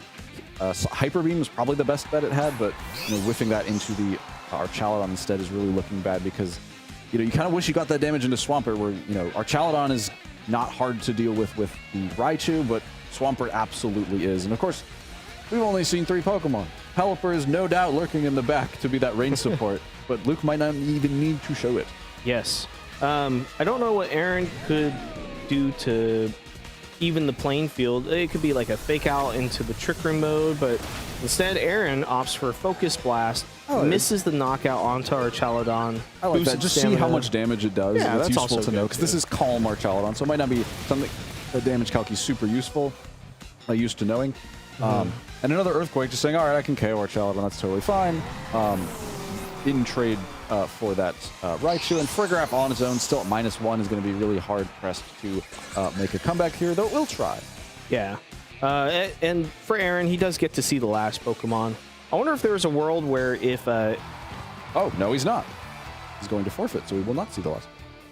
That is honorable, but also, you know, that's information you could have liked. You have to assume it's Pelipper. Got it. Like, there's no shot it wasn't Pelipper, right? Like, it's yeah. It seems so telegraphed that it would be Pelipper, where I think Aaron's like, okay, I know what that. Like, it's as sure as he can be about everything. Like, it's gonna be that Pelipper. Like, bringing Charizard makes very little sense. Venusaur doesn't seem that great into this team on paper, so I feel like Pelipper is just the most go-to, most obvious choice as well. And so now it's time for adjustments, right? Like, what does Aaron do so that things are a little bit more favorable for him and he doesn't have to lean on King Gambit to do everything when it can only attack 1 Pokemon at a time?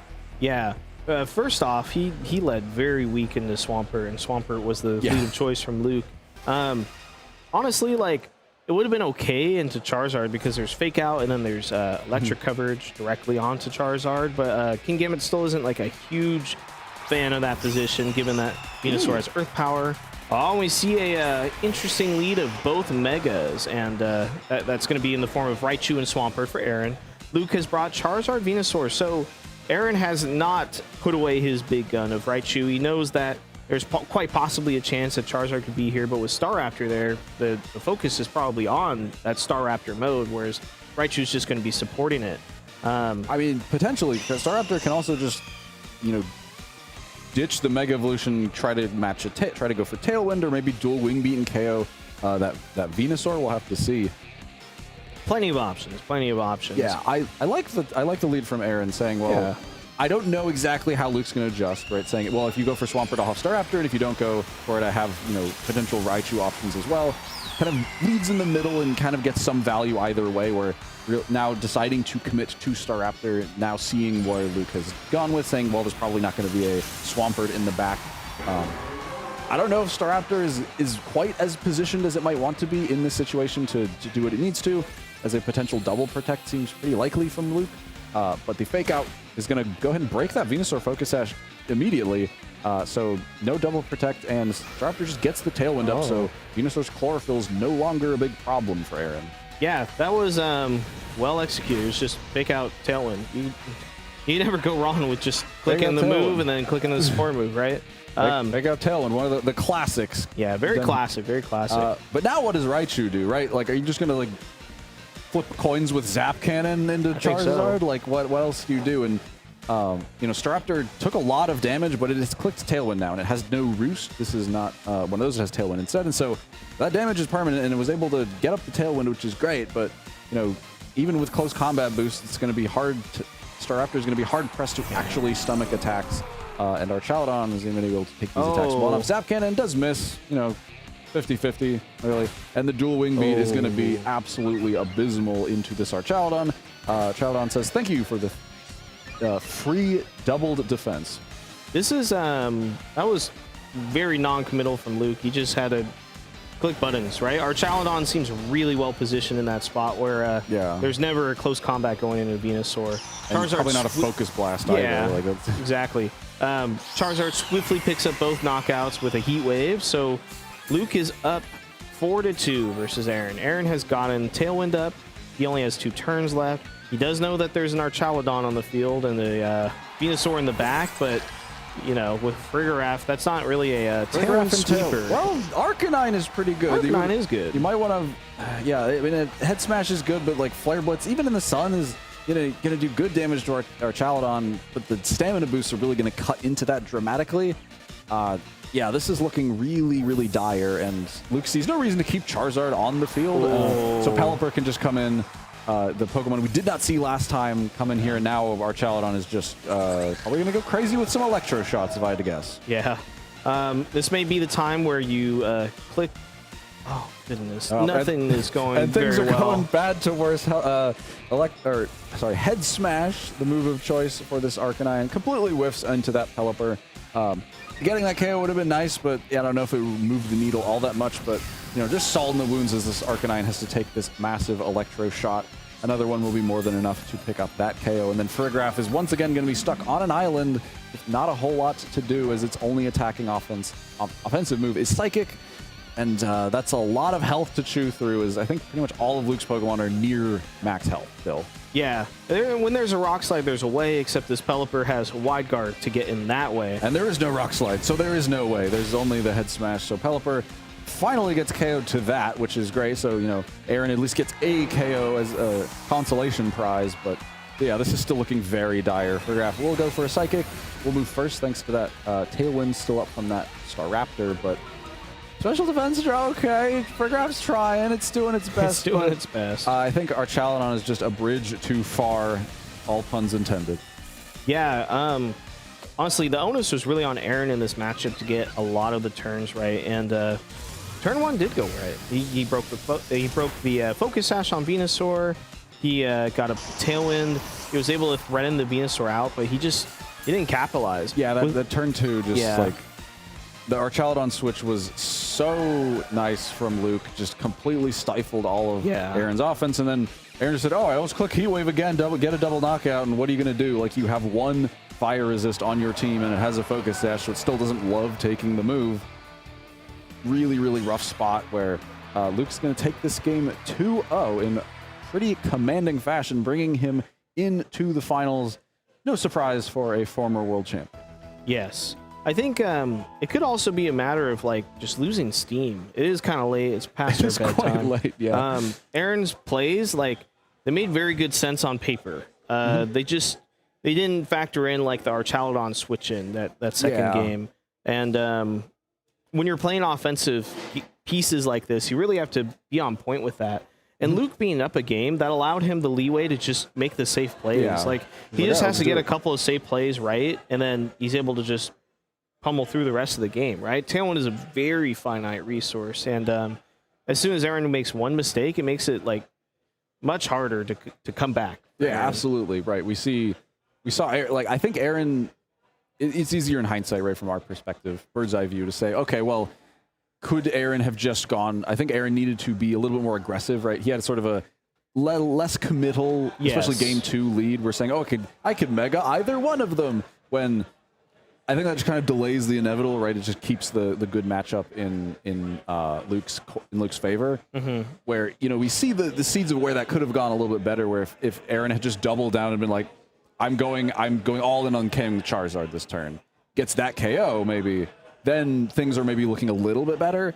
But sort of splitting the damage, of course, whiffing the Zap Cannon, that was bound to happen. Not that would have KO'd Charizard on its own, but if that had connected and then a dual wing beat, we could have seen that. So wait, there's the other game. Yeah, so we can jump into the other game, because we could go into the other game. We can watch Michael versus. We can watch the run back. We can watch the run back of we can watch Michael, Sean versus Michael. Sean versus Michael. Are the team sheets over there? Yeah, I have them. I have them. Let's go. Oh my goodness! Because we thought maybe one of these games might be fast. We'll see. But do we know what game number we are on? Is this game 2 or 3 or 1 or all of the above? Perhaps all of the above. At least 2. Let's say it's 2. That's 2. a good call. It's a good call. Let's find out. So this is the Rain Sun team again from on the bottom side of our screen, but Michael's running a Sand team instead. So we'll see. Michael did not have a great go of it last time, but looks things are going a little bit better. Has gotten the Pokemon advantage at the very least, with our Charizard already down and no Swampert on the field. But Rain is still here, so Tyranitar might be looking to skedaddle or Mega Evolve. One Weather Setter is down for Sean, and that greatly limits the options that are present for him. I do have to say, when it comes down to you play someone in Swiss, you get the upper hand on them, you defeat them. You hope not to play them in Top Cut because they may have been thinking of all the things they had to change to win that matchup. That loss has been replaying in their head the entire day, and it's probably not been replaying in the player who's won's mind because they already won. Why do they don't need to think about it all that much for the most part, especially when Sean had a very solid game plan that worked out very well. The Clanging Scales will do nothing into this Grimmsnarl as Tyranitar does indeed Mega Evolve, removing Pelipper's oh-so-beloved Rain from the field. The Sand instead coming into its place as Pelipper takes that damage and goes and heals with the Citrus Berry, but the timing isn't quite great as the knockoff would have removed that Citrus Berry, but it did not. And the Hurricane is next to move and KOs that Como and connecting in the sand despite the lowered accuracy there. So, you know, kind of a tragedy there from Michael's side, where would have loved to knock off that Citrus Berry and then go for the Clanging Scales, but really not getting too much value out of that. But, you know, not the end of the world, right? Did a lot of damage to Pelipper. It's in range of a couple turns of sand to KO it. And we do see there is an Excadrill on Michael's side in the back, so that could be used to help clean up the game, as it is, you know, pretty good into Grimmsnarl, pretty great into Archaladon, and so this might not be the end of the world for Michael, despite that, you know, kind of not great looking turn 1 or whatever turn this is. This is a pretty clear There's also Floette. Yep.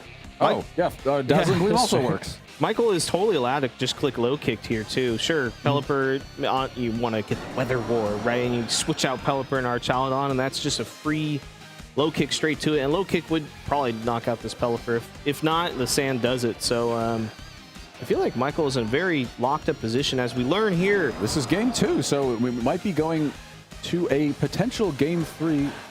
Wait, I thought you raised one finger up. Is it a 1 or a 2? This is game 2. Should be a game 2 here. As our players you raised 2? It's just quite late. It is quite. We're figuring things out. We appreciate your patience with this as Pelipper gets buffeted by yet more sand. Grimmsnarl will be parting-shotting into that Floette instead. You know, despite being on the back foot a little bit, Sean is not giving up, instead deciding to switch out and get the Archaladon in now to take these potential fairy moves a little bit better, thanks to that parting shot now being in the case.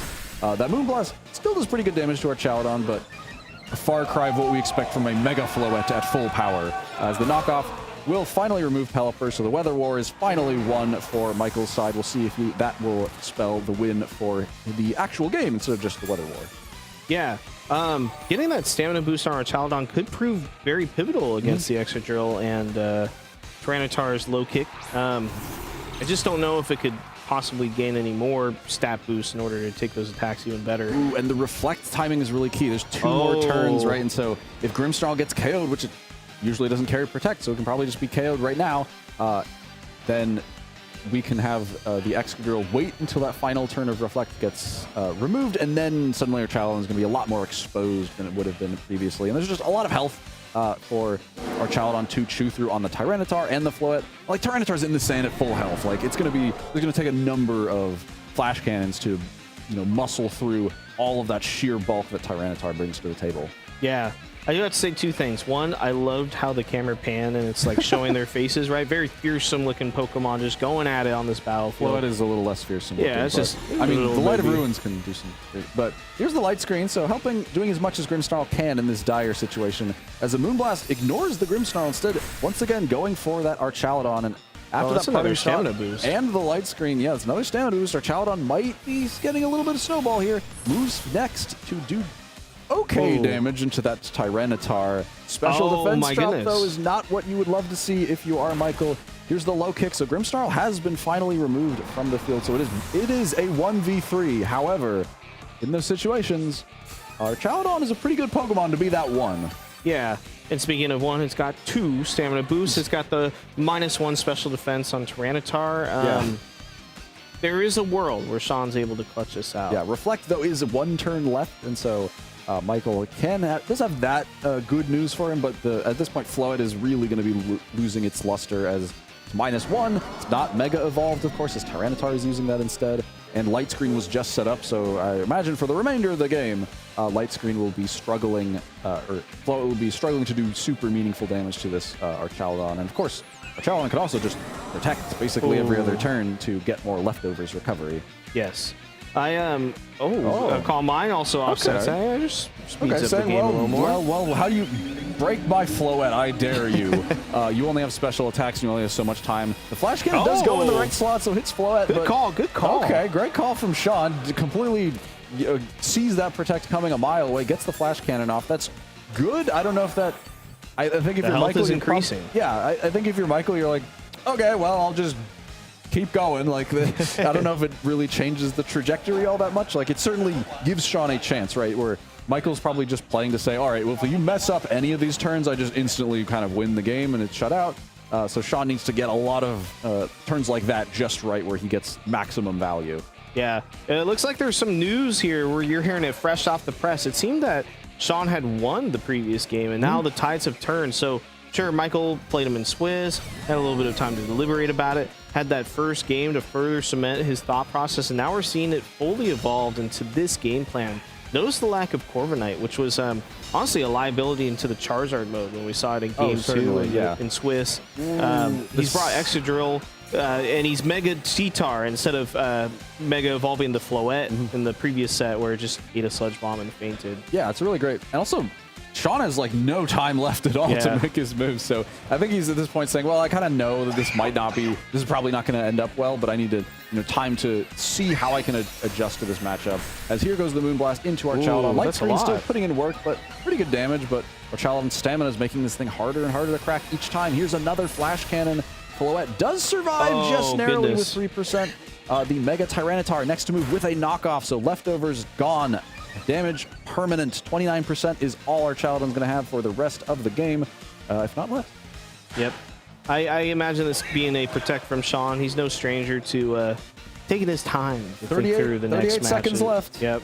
Light screen, one more turn. If there's no light screen, if there's no light clay window set up, not going to delay this the inevitable anymore. Here's another Moonblast, and that will be the KO on Archalon. So non-Mega Floette and Mega Tyranitar putting in the work, letting Michael take the first victory in this best series in this series, right?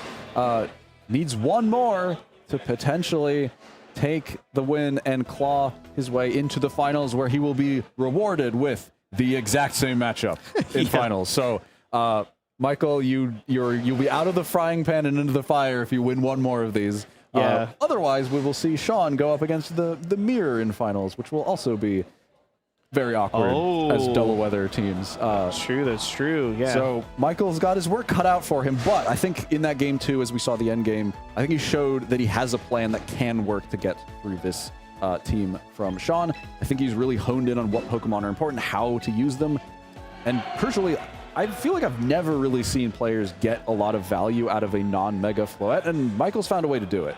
Yeah.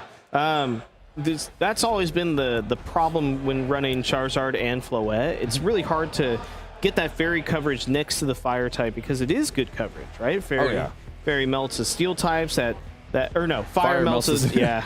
And Dragons are bad in for my fire. dreams. Fairy can, but yeah. So it just makes sense on paper, but not in practice when you can't Mega Evolve the Floette. But here, it seemed fun. Yeah, I really like Michael's was like, well, worse Floette is still pretty good, base Floette instead of Mega Floette. And it keeps that flexibility, right? Where, if he has Tyranitar and Floette, which I do like the adaptation for that, then he can sort of pick the Mega based on the situation. If he needs that sudden burst of sand to overwrite the weather, he has it. But I like, that option, keeping his cards closer to his chest and not getting not immediately Mega Evolving turn one, because he's really only losing options in the future if he does that. Precisely so, Zach. So I want to see the Excadrill more, because I feel like it has a lot of great offensive tools in this matchup. It just has to find the right position to do it. He heard you. And yeah, we saw that it was brought to game 2. We didn't actually see it do anything. The game was kind of over by the time it might have showed up, but it was probably led. So we'll see how this lead matchup plays out. If this was the same lead matchup we had in game 1 or game 2, I'm not sure. It wasn't. I think there was Charizard, there was Pelipper, Archaludon. Oh, yeah, we didn't even see Grimmsnarl Swampert last time. So Swampert is a new addition from and it actually looks looks really good right here. Really, really good. You can break that Focus Sash on Excadrill. Probably bring it just down to 1%, and then it's just a little tick away from A little bit more being- than break that focus. Yeah, sash. a little more than break it. Certainly. And Floet is kind of like not the bulkiest on the physical defensive side, so Not quite. Wave Crash in the rain could just spell its doom. Yeah, this Pelipper, Swampert does have Ice Punch instead of high horsepower, so it doesn't have the best option to hit this float without taking recoil, which is meaningful. Sinistcha is a great Pokemon switch in here. Swampert, mortal enemy here, would be able to keep this Excadrill a little bit safer from the likes of a Pelipper Swampert Wave Crash.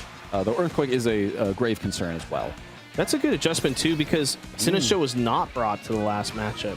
It was Komodo or T-Tar, and you have to imagine there's T-Tar in this weather matchup. But back to the play. We see Grimmsnarl go for Parting Shot into Sinistcha, which soaked that up pretty nicely. It's not the end of the world. well known for its offensive capability, but you know, the Matcha Gotcha is really strong in this Swampert. Sinistcha's Matcha Gotcha is critical for dealing with this Swampert, but I love the Archaludon switch in here saying, well, if you go for that, you're going to give me a free stamina boost. And speaking of a free stamina boost, there's one right now. Archaludon taking that Iron Head with a Plum, getting a free defense boost. So now Excadrill is not as thrilled about potentially going toe-to-toe with this Archaludon moving forward. Sinistcha soaks up that Wave Crash about as well as one could expect from a powerful Swampert Wave Crash. So, you know, Michael doesn't lose all that much, but Sean's still getting a little bit more of a head each time. It's pretty good, all things considered, though. Like, pretty non-committal options from both players. They just did attacks that would immediately threaten what was in front of them, and it would only be stopped by, like, a defensive play, and both players made defensive plays. Archaludon was a pretty good switch in there. And now it's hard to see where's the damage into Archaludon going to come from, right? Excadrill can go for a high horsepower, but with that stamina boost that Archaludon has accrued, it's not going to do that much damage. I mean, it's not going to threaten a potential KO, right? It'll get Archaludon low, but you know, you need to eventually remove the Archaludon from the field, and that's something that, you know, Michael's team is kind of hard pressed to do. There's only two special attackers that can meaningfully attack it, being that Como and Floet, and probably only one of them has been brought to the game. As Pelipper does hit the field, and so Rain is back in action. Ooh, Archaludon protects here as Sean does make an extra defensive play of switching into Pelipper for the Swampert. Honestly, Swampert really didn't look like it could contribute much in its position. It was being, okay. very nice tech. Swampert was just being threatened by Matcha Gotcha. Sure, it could break the focus sash of Excadrill, but you'd also like it to do meaningful damage to Floet in the future. So preserving that for later time when it can maybe break Excadrill's focus sash and do damage to Floet, or like even if Excadrill's sash gets broken in the following turns, that would be a more prime position for Swampert. But for now, you just got to create that position. Against Sinistcha, Pelipper is one of the strongest tools available to Sean because he just hurricane it for a lot of damage if Tyranitar doesn't switch in to block that. Ooh, yeah, Sean also going to be switching out the Archaludon. I thought it was in a pretty solid spot, but instead Back in a valuing Swampert in this situation as well. Tyranitar comes in for Sinistcha? Tyranitar comes in for Sinistcha. There's Tyranitar There coming it in, is, so there we'll it is. see where... What does this Pelipper do? What does the Excadrill do as well? Pelipper does go for Wide Guard in case a Rock Slide was coming out, or a Matcha Gotcha to keep the Swampert switching safe. Ooh. There's the higher power. That's pretty good great damage. chip. Yeah, really like that play from Michael, just kind of making a more straightforward play, saying, well, not that many things can go too wrong. I just need to get damage on this Archaludon, gets damage on this Archaludon, and you know, now we know all four, well, we knew all, now Michael knows all four Pokemon, and now Sean knows all four Pokemon from the opponent. So this is a true indeed weather war between these two sides, but Pelipper's on the field with sand up, and that is not the spot you want to be in if you are Pelipper, as this rock-type weather ball is pretty meaningless, and Swampert is going to be slower than this Excadrill and potentially in range of another high horsepower. Yeah, I think Sean went all in on a read there with that Wide Guard, right? Assuming that Rock Slide would come out. I don't know if it was really the best course of action from Michael, given that Excadrill was staring down at Archaludon. You don't want to give it a second boost as well as do nothing to it. It didn't really cover this high horsepower very well. And you see that Sean still has to position around Oh my goodness. Oh, that's a really nice critical hit if you're golly. Michael. That brings Grimsnarl. It doesn't get the KO, but like, Oh my goodness. okay. They're all right. Michael is frustrated from what had happened in Swiss and is trying to reclaim territory. All right, Pelipper gets the tailwind, but it's going to be down in one more turn after this turn of sand brings it down. Oh, probably. We'll see. Grimsnarl, that's all it gets to do. So Pelipper's tailwind is going to need to put in a shift if Sean is going to claim this game back, because he's going to be without the weather and down to his final 2 Pokemon very soon. Excadrill still has its Focus Sash. Yeah. And sure, Pelipper used Tailwind, so the speed control with Sand Rush is matched, but Excadrill still is a speedy board. Yeah, it's still naturally faster, so it's like, all right, you have Tailwind, whatever, Excadrill doesn't care. And Archaludon, of course, switched out before when it had that stamina boost, and so now high horsepowers are going to be really damaging into this Archaludon. Certainly enough range where, 2 of them can probably clean up that KO. And, let's not forget, Swampert is in yellow health as well, so it is in range of high horsepowers as well. There's also the Sinistcha in the back that can heal up any of these Pokemon. Michael's in a phenomenal spot now. Yeah, you really got to hand it to Michael, understanding that He needed a critical hit. Well, like with that Archaludon, like hitting the Swampert as it switched in, that was such a free high horsepower turn. Yeah. Whatever was coming in was going to take a lot of damage, and all that damage is crucial for deciding how to play the rest of the game. It just so happened to be on a really strong Pokemon, which is that Swampert, right? Ooh, and I like this defensive play, sort of saying, all right, well, you need to switch out Pelipper or you're losing it this turn. Sean obliges and switches that out, and so brings in the 2 sand immune Pokemon that he does have on the team. So Archaludon takes a little bit of health, sort of kind of forcing Sean to react to the pressure that Michael had once again. But now we're in a spot where, okay, we can high horsepower Excadrill can high horsepower into the Archaludon, and the Sinistcha can go for a Machagacha, and something's probably going to go down, right? If Pelipper comes in to take the high horsepower, Machagacha gets KO'd, gets KO'd by that, Swampert gets KO'd by the Machagacha, then it's Archaludon all on its own. This is just a really strong pin, and there's still a Floette in the back, and Michael hasn't even Mega Evolved. Oh, wow. Yeah, that is a strong pin, because I think Michael is perfectly okay to just do as you said, just click high horsepower, just click Machagacha. And yeah, I think he just needs to trade damage. Yeah, I think so.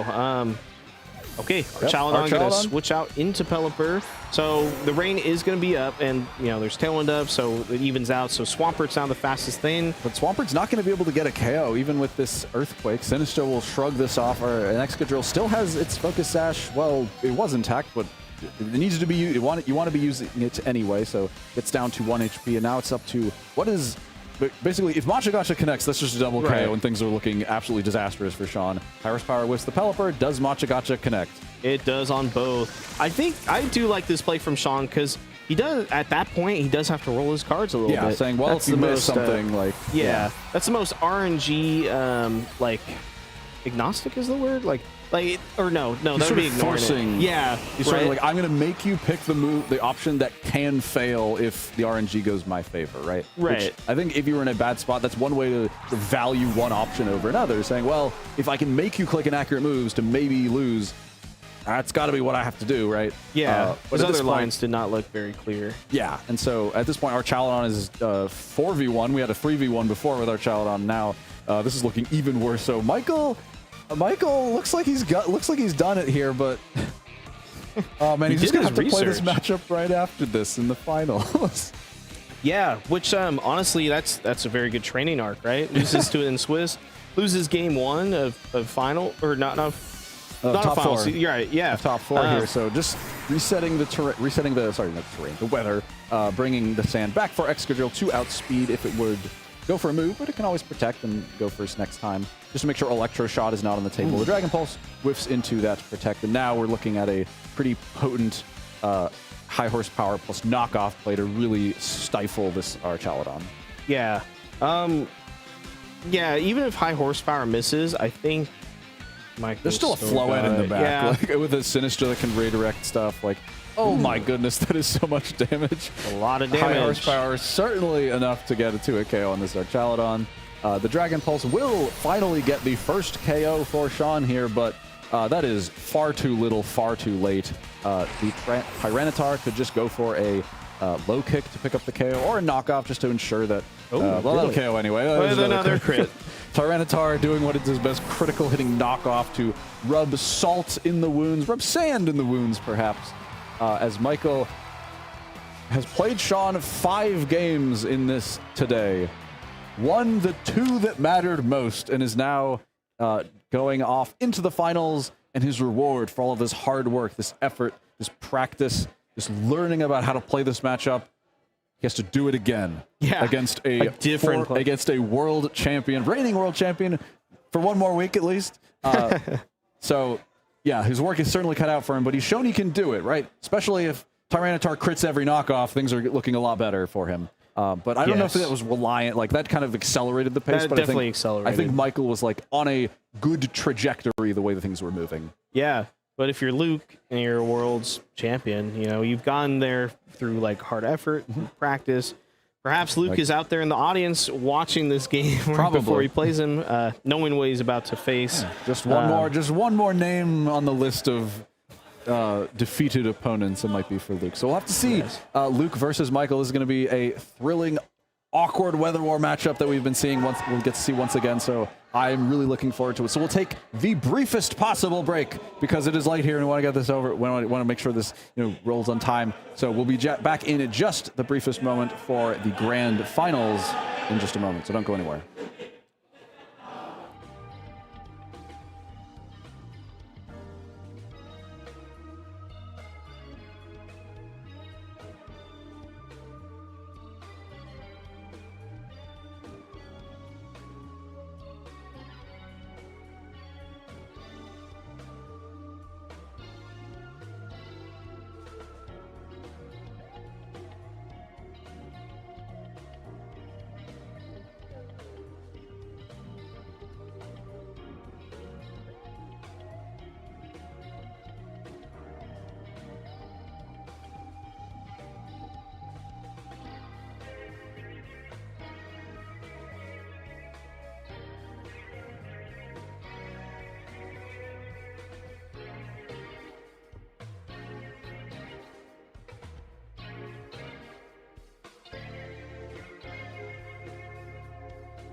Hello, everybody. Welcome back to the grand finals here today. We've had a riveting collection of games here on stream. My name is Zach, joined with Ben to sign us off for our final stream game of the day, the grand finals. So we've seen both these players on stream. We saw Michael get the redemption against his loss in Swiss to Sean, and he's been rewarded, as we've mentioned, with the exact same matchup.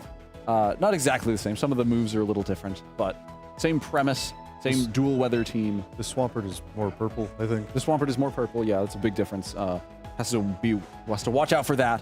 Color synergy is way different here. Color synergy is way different. Very important. Our Chaladon is also a little bit darker, a little meaner. We'll see. But yeah, crucial to see how Michael. I want to see, like, we caught the tail end of that game too, but not sort of the early turns. I'm really curious to see how that played out, if that was different from the game 3 that we got to see, which looked, very, very comprehensive, I think, from Michael. I'm curious to see how he approaches it, and how Luke maybe adjusts and plays this team a little bit differently. A former world champion knows how to play these standard teams very, very well, doing well enough to get here to the finals.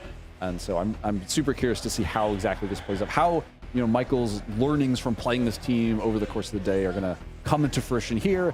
I hope we don't see that Corviknight. Didn't do super well, and we haven't seen it in either of the 2 games Michael won. So I think that might be reason for that. At least one learning from there. So, yeah. Anything jumping out to you about this particular matchup of these 2 players? Well, we saw that Michael was able to use Mega Tyranitar to good effect and Floette without Mega Evolving the Floette. It'll be interesting to see if he keeps that up, if he decides to also Mega Evolve Tyranitar this time and keep base Floette around, because it is still very powerful. And we're going to get into the grand finals of the Lumina Tour grand finale here in Guildhouse, San Jose. We have Michael W versus Luke W, but there can be only one who takes the W home today. We have Venusaur and Charizard from Luke, and Michael leading off with the Como and the Floette. Okay, so no side, committing to, like, I think in this matchup the main weather feels like on turn 1. I don't know if you can hear that. The rain. It feels like rain is sort of the main option. So neither player going with rain or sand right out the gate. Instead, this Como is going to be here, and this overcoat might be pretty nice, as this Venusaur does have Sleep Powder, but of course will not be able to Sleep Powder this Como-O. Floette doesn't love this position very much, as a fairy type against the only 2 fairy resists on Luke's side of the field. However, one way you can get through that is by muscling through it with Floette's Fairy Aura and Mega Evolution, bringing even more offensive fairy power to the field, and going straight for a Moonblast, going before everything else. No Mega Evolution from Charizard, so it's just eating a Moonblast straight to the face. Makes it well enough, but that's still pretty meaningful chip damage. A Sleep Powder next to move, but Como's Overcoat, that uncommon ability, proving so valuable here as the Heat Wave without Sun, really not doing a whole lot to either of these Pokemon. No burns, and that means Como is free to set up a Clangorous Soul and get boosts to all of its stats for just a little bit of its health, at 33%. The Como is a little bit above health, but now should be faster than just about everything. Yeah, especially without the Sun, Venusaur is not going to outspeed Como. Perhaps Charizard holding onto the Mega Evolution there, maybe reserving it for the Swampert in the back, maybe expecting a Tyranitar to switch in. Or expecting a Tyranitar to switch in. Could perhaps be indicative of what Luke has in the back, but not necessarily, as you say. But Como now with the +1 to all of its stats is much more formidable here. Going to do a better job of shrugging off the attacks from Charizard, and Venusaur already resists everything Charizard can throw at it, be it the Heat Wave, the Solar Beam. Would not resist the Weather Ball out of Sun, but that's not going to do that much anyway. Yeah, and Floette actually leaving the field immediately in place of Sinistra to heal up the Como-O just a little bit. Yeah, I like this. Get some health on that Como-O. The Charizard could be going for a Heat Wave here, which would be pretty bad into the Sinistra switch in, but that might just sort of, give Tyranitar a free switch in to overwrite that Sun, so might not be the end of the world, as my Charizard does indeed Mega Evolve now. Just going to protect here, though, doesn't want to eat any potential attack from this Como here. And Sludge Bomb from Venusaur doing solid damage, bringing Como down to exactly 50%.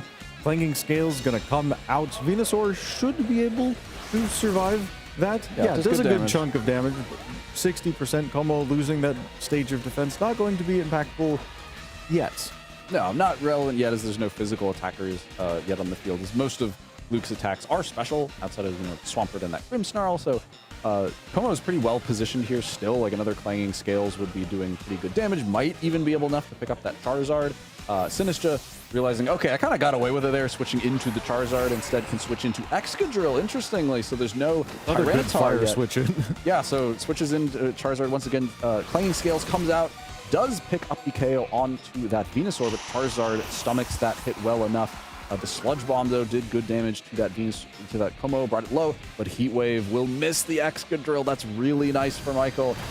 KOs that Como. Oh, no, it doesn't. Never mind, I spoke too soon. Como with that special defense boost, bulky enough to stomach that Heat Wave, and now things are looking really awkward because Como is certainly the fastest thing on the field, as there's probably not Rain plus, well, there's certainly not Mega Swampert here. So yeah, Como is still the fastest thing, and these Dragon type attacks are going to be very scary. But Pelipper is here, and Pelipper does have Wide Guard. Wide Guard definitely going to be a move I would consider using if I were Luke here. However, both Pokemon on Michael's side do have single target attacks, do have ways to get around that Wide Guard, and they are probably both faster than both of Luke's Pokemon, right? Como definitely, Excadrill probably, given that it is running that Focus Sash, but it is Adamant nature, so it is possible. It's potentially slower than this Charizard. We'll have to see. Charizards have been running a lot more bulk recently. This one doesn't look to be super offensive, but it might just be just fast enough. Either way, Como is the speedster here. We'll be able to move before anything and pick up a potential KO. That said, it is also at 2%. It is liable to be KO'd by just about anything. So Michael has a lot of potential on this turn, so we'll see what he can capitalize on here, as Charizard will be keeping itself safe with a Protect, and that Aura Sphere will do nothing. Yep, that Wide Guard exerting pressure without being used, but Excadrill covering that, saying, if you do Wide Guard,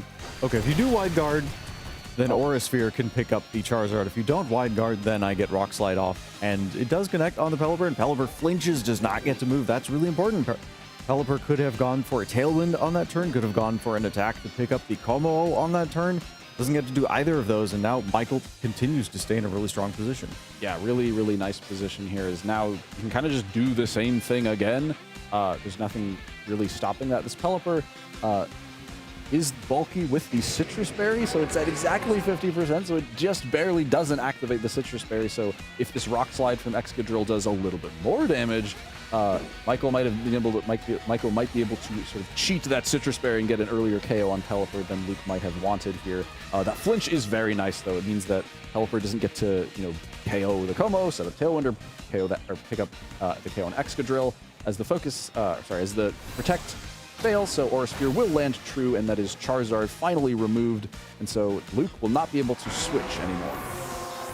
Nope, no more switches. We don't know what's in the back yet, but it's got a lot of work to do. Just an Iron Head coming out from Excadrill. It can also flinch. We'll have to see if it does. Pelipper does get to eat the Citrus Berry, and it's almost as if nothing happened. The Iron Head never happened, because Pelipper is back up to exactly where it was.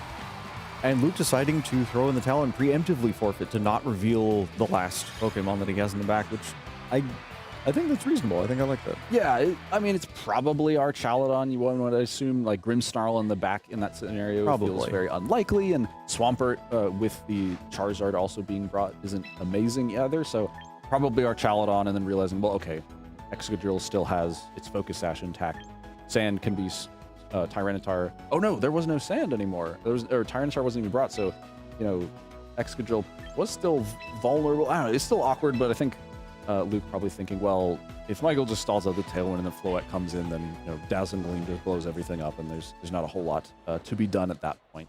So yeah, Michael getting a little bit some fortunate rolls, like the Rock Slide flinch, pretty nice. Heat Wave missing, super pretty nice, impactful. But those are the incidental things that happen when you are clicking Heat Waves and Rock Slides and stuff. These things, some of them will miss. Yeah, and I don't know, like, the way that it played out, Michael, wasn't utterly doomed by any of those not going his way. Just certainly slowly gave him an incremental advantage as the turns played on. But yeah, that Como survival, I think, was really big, right? That at 2% survived that Heat Wave, put it in a spot where it could now, keep maintaining that offensive pressure and threatening the rest of Luke's team. And I do really like Como in this matchup. I think it's really strong. That dragon typing is kind of hard for Luke to deal with outside of Archaladon. And if he lets it slip and lets Como get a Clanging Scales, Clanger Soul up, and suddenly Clanging Scales is just, muscling through that Archaladon pretty promptly. Yeah, it's trunking everything. It's spread damage that is difficult to deal with. I'm going to say something else. I forgot. Oh, Mega Swampert has the Ice Punch. That can also hit Como, take advantage of those lower defensive stats, but you have to be in a position to be able to do that. Yeah. Right, and we'll see if we'll see if Luke can get there this time. And as both players think, okay, this is the lead that I want. I just need to manage it a little bit better. If I'm Luke, I'm thinking I need to manage it a little bit better. And Michael's saying, okay, I can work with this. Yeah, he's like, all right, fine. Como is still in a position where it's not really threatened by all that much. The overcoat ability is so nice here as insurance for Michael, knowing he doesn't have to worry about sleep powder shenanigans stopping Como's boosting here, which is very important. So might just be a very safe Clanging Scale, or Clanger Soul rather, from this Como, get those boosts up. And then with that Sinistra also in the back, able to heal up that Como is pretty important, right? Getting that extra health is super, super nice. And Floet's here also just kind of sort of force the issue, do some little bits of damage, and prevent a Grimmsnarl or Pelipper from switching in willy-nilly. Yeah, Floet at the very least is perhaps forcing Luke's hand a little bit, saying, okay, you can't, I'm going to make you lead things that resist Fairy at the very least, possibly. Which they are doing, but then how do you go from there? We saw Luke had a bit of trouble doing that in Game 1. Charizard going to Mega Evolve immediately, saying if Tyranitar switches in, so be it. We'll just make do. And that because Michael didn't bring it in game 1, so it might be a little bit emboldened now. Yeah, so Sun is going to be set up. Venusaur faster than everything. Not going to mess around with... Not going to mess around with the Sleep Powder, but gets a critical poison with the Sludge Bomb onto the Como, which is going to cut into its longevity quite a bit. And this Moonblast is going to be markedly strong. I mean, not that much stronger, actually. Well, given that both Pokemon Mega Evolved, we get to 67% on Charizard exactly. And that Heat Wave does a bunch more than the previous one did, although still not that much. Como, oh no, and Como went for Clanger Soul, and it's at 34%, and it's poisoned. So it will survive. It will survive on 1%, but Como will quickly meet its end afterwards. So got all the boosts in the world and nowhere really to go for there. So partied too hard. Yeah, partied a little too hard. Tyranitar was brought though, so I like that adjustment from Michael, saying I kind of maybe got away with one there, not bringing Tyranitar. Feels kind of critical in this game, but now we're in a kind of awkward spot where Floet has Mega Evolved, and so Tyranitar cannot. But there's always the, well, what if I switch Venusaur into Pelipper and I Water Weather Ball the Tyranitar? It will certainly not appreciate that. So it's still in an awkward spot. Michael is down Pokemon and needs to start doing something because that Moonblast trade was absolutely not worth it. Yeah, definitely not in his favor there. I will say the poison was really bad. The poison really, I don't want to say bailed Luke out there because Como still would have been very, very low, and he would have had to... Tyranitar would have had to pivot in to undo the Sun, because otherwise Venusaur would still be faster, but still getting rid of Como that quickly is a really big deal. And Charizard, both Weather Setters going to pivot out immediately here. Tyranitar leaving in place of Sinistra, and Charizard leaving in place of Archaladon. So Sand is here, but nobody really wants it. Yeah, nobody really cares, but I like this sort of Michael pivoting, saying, well, okay, if you're gonna try to respect my weather from Tyranitar, that'll give me space to set up a Calm Mind with Floet, and suddenly I can take attacks from Venusaur a heck of a lot better. If there's no poison here, that's gonna be all the more helpful for Michael. Yeah, this Venusaur is a little bit of a problem, though, as you cannot Rage Powder these attacks away with Sinistra, as it is a Grass type, that Venusaur, and so Floet has a Calm Mind boost, but still facing Sludge Bombs and Flash Cannons from Venusaur and Archaladon, respectively. Yeah, Sludge Bomb, as we saw, still doing very considerable damage to Floet. In fact, another Sludge Bomb plus Sand Chip might be enough to pick up Floet from here. It looks fairly close. Maybe. And Sinistra is already on the field, so we can't switch out and switch back in, at least on this turn. So, right, and Sinistra does not have the Life Dew or any ability to heal Floet without switching out and in. And then if you do that, you're risking Tyranitar, possibly. It would have to be Tyranitar. That's the only thing back. You would have to risk Tyranitar taking incidental damage, and Tyranitar doesn't really want to take a Flash Cannon, for instance. So you still got to be careful about that. Floet does have a lot of work to do. +1 Moonblast, though, going to start doing that. And 92% to Archaludon is a good start. Yeah, and we see the calm nature on this Archaludon proving value here as the Sludge Bomb is enough to pick up that Floette, but Floette did a lot of damage on the way out, so you can at least appreciate that. Did damage into the thing that Archaludon and Sinistra aren't gonna, or Tyranitar and Sinistra aren't gonna be able to damage all that much, but the Weather War is firmly within Luke's favor as, yeah, this Matcha Gotcha does not quite get the KO onto this Archaludon. There is a burn. Things might be a little bit different here, but otherwise it's just a free stamina boost, but, you know, a 2% Archaludon's not that thrilled by that. And Tyranitar now forced out back onto the field and cannot Mega Evolve, so it looks like Luke is firmly in the driver's seat to close out this game as no more switching, no more hospitality, no more Sandstream. Weather War fully won by Luke.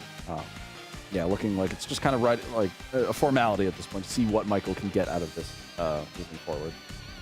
Yep, Tyranitar going to come in. Sand is still up, so will not reset that. And with Charizard still in the back for Luke, that can come in at any point, but would have to risk a potential Rock Slide from Tyranitar. So maybe you don't want to do that. Maybe you just let Archaludon go down, do whatever it can here.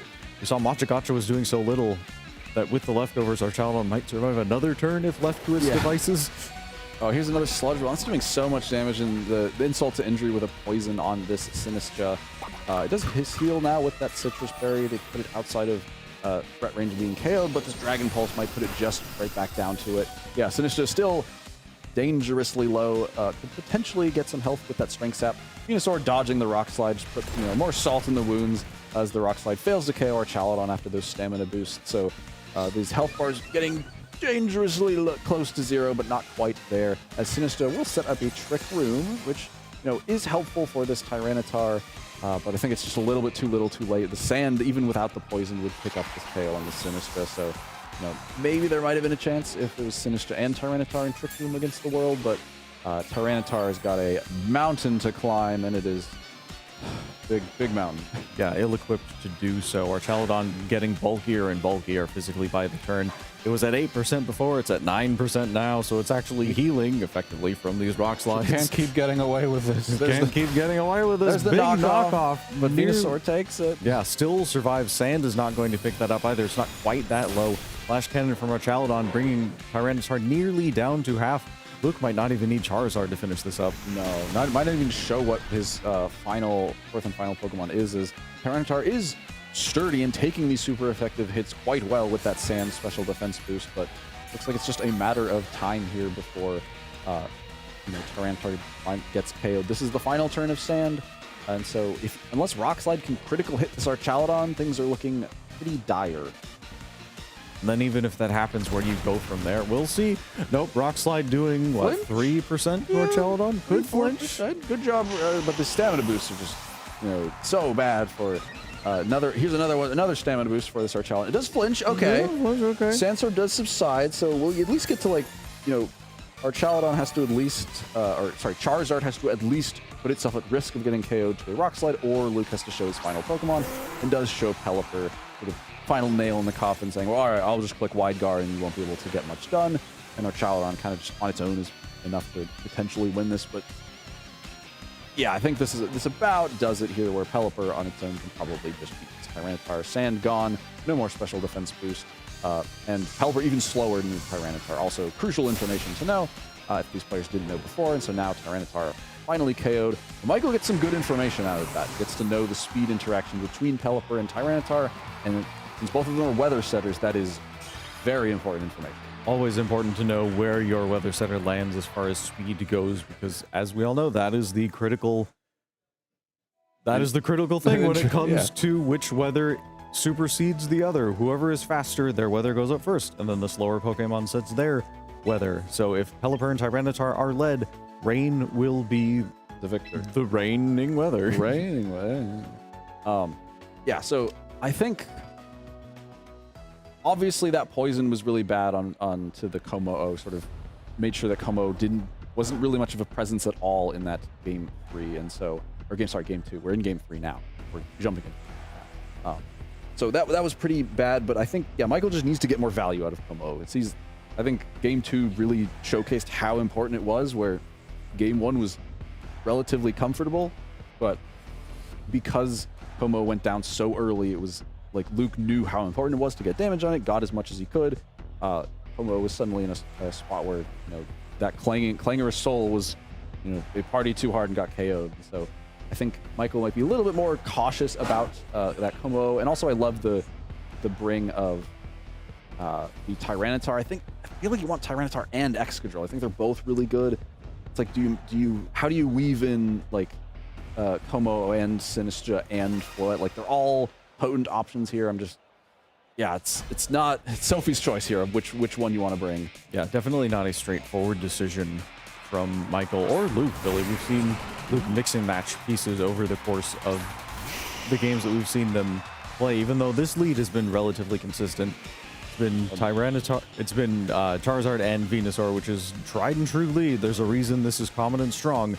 And Michael has decided to go full sand for Game 3, leading Excadrill and Tyranitar. Yeah, we're just getting Clash of the Weathers immediately with these two iconic weather duos. There could be a third one in the back. Yeah, there could be another one. Weather setter. Yeah, and a weather duo as well with our Chaladon and Pelipper. So we'll have to see. But or Swampert. Yeah, I like the lead from Michael. It really puts the pressure onto this Charizard to switch out. Means that Venusaur is going to have to like trade damage a little bit less effectively. Might go for sleep powders, but you know, if that misses, Luke's really suddenly losing a lot of health quickly. Nice. Also breaks that Focus Sash. Also kind of coaxes Pelipper onto the field where it might get pelted by a few too many rocks for it to handle. So I really like Michael sort of putting the pressure on Luke and sort of forcing a lot of options out of him. And one of them is going to be that Mega Evolution immediately. The sand is gone. We'll see if Tyranitar swiftly replaces it again. Yep, going to be overwritten by the sun here. So Venusaur will be faster than everything, but or not, would have been. Not until the turn actually starts. And Tyranitar immediately following suit, Mega Evolving immediately, not going to try to scout out with Protect or anything like that. Both players are saying, I want my weather now. Michael's saying, I want my weather again now. And a double Protect from Luke's side is going to keep his Pokemon safe, saying, okay, if you do Mega Evolve Tyranitar, I'm going to scout for that. Excadrill going to Rock Slide, and I would fully expect Tyranitar to do the same as it does. The classic double Rock Slide play. So Venusaur does lose its Focus Sash, but I think we've seen over the course of this set that it's not super critical, right? Venusaur is usually bulky enough to stomach one of these non-super effective attacks. And so that sand is just nice little incidental chip, but Luke gets to now know, all right, the Mega Evolution has been committed. I'm aware of this. And Michael now knows how important Tyranitar is in the back for resetting that weather. And now Como can now switch in with a little more freedom here as Rock Slide comes out from Excadrill. Doesn't quite get Charizard, but brings it dangerously low, and there's always that flinch chance. Yeah, Charizard does hang on. Sleep Powder goes into Como, so good switch in for Como there. And Charizard does flinch. Everything going wrong for Luke on that turn. Yeah, so that's obviously a great play, a great turn for Michael, right? Gets the flinch. It does a lot of great damage onto Charizard. Now Charizard kind of forced to switch out. Even if it protects, it will just get KO'd with the sand at the end of the turn, which kind of makes these plays really awkward with Luke because he wants to be very deliberate at when he switches what Pokemon in. So might have to switch in Charizard on a turn to when he wants the rain up for our Chaladon. So Pelipper, no surprise to be brought out on this turn to reset the sand. So now there is rain on the field, so Venusaur can now move next with a Sludge Bomb. Does a lot of damage to Como, but no poison. Yeah, no poison. That's important. Iron Head from Excadrill, enough to pick up the Venusaur here. So Charizard force out, but that means a very passive turn for Luke, and Como taking advantage of that, getting that Clangorous Soul up, getting that Omni Boost under its belt. Takes a bunch of damage, but because it's not poisoned, it's not immediately threatened. Yeah, it's still going to get to play the game a little bit more. Our Chaladon next to be brought in. So the rain mode, sun mode gone, rain mode in. And the sand is still lurking in the back for Michael, so I really like that. And now Como is in a prime position, and an Aura Sphere would do massive damage to this Archaladon. It's calm, so maybe stomach that attack, even at +1. We'll have to see. But yeah, Excadrill is not loving its position. Like, either it will switch or the Como to get sand up. But you probably don't want to switch out Como. You just invested 33% of its health to get those Omni boosts. So you got to imagine Excadrill is going to be leaving the field somewhat soon. Also make sure that Pelipper isn't as accurate with those hurricanes that it would love to toss Como-O's direction. And yeah, Excadrill will be leaving the field here. Is it Tyranitar? Yep, no real surprises there. Kind of the most straightforward play for Michael to make, but gives him a lot of room moving in his next turn. And I like the Protect here. Como is so important.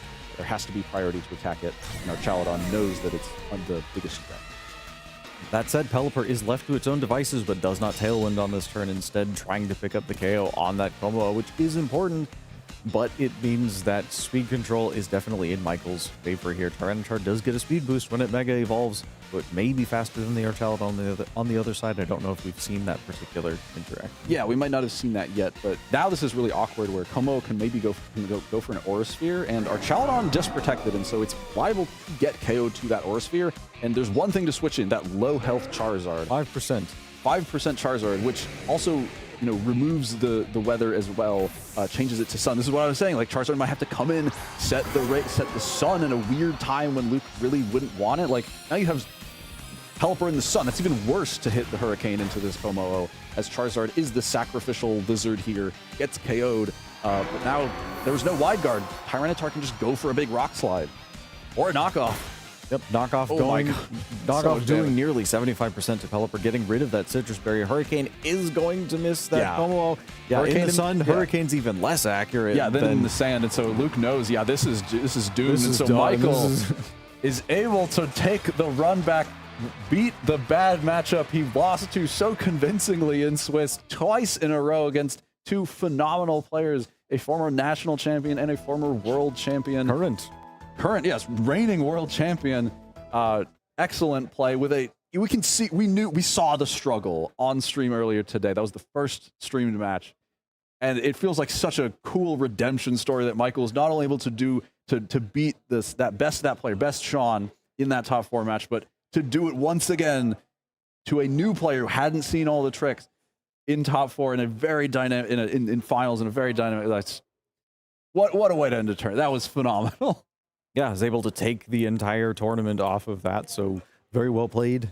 Amazing. Was able to navigate that complicated triple weather match. Yeah, like really, really heads up play. A lot of you can see he was very a lot more comfortable with those dynamics, right? Which are very difficult to get to grips with, right? It's not immediately obvious. Oh, I want this weather in this situation, but this weather in this situation. If I get this KO on this turn, then this Pokemon comes in, and now this weather is up, and so this is bad. Like, there's a lot of this is not straightforward. Yeah, there's a lot of moving pieces and non-obvious consequences of those choices.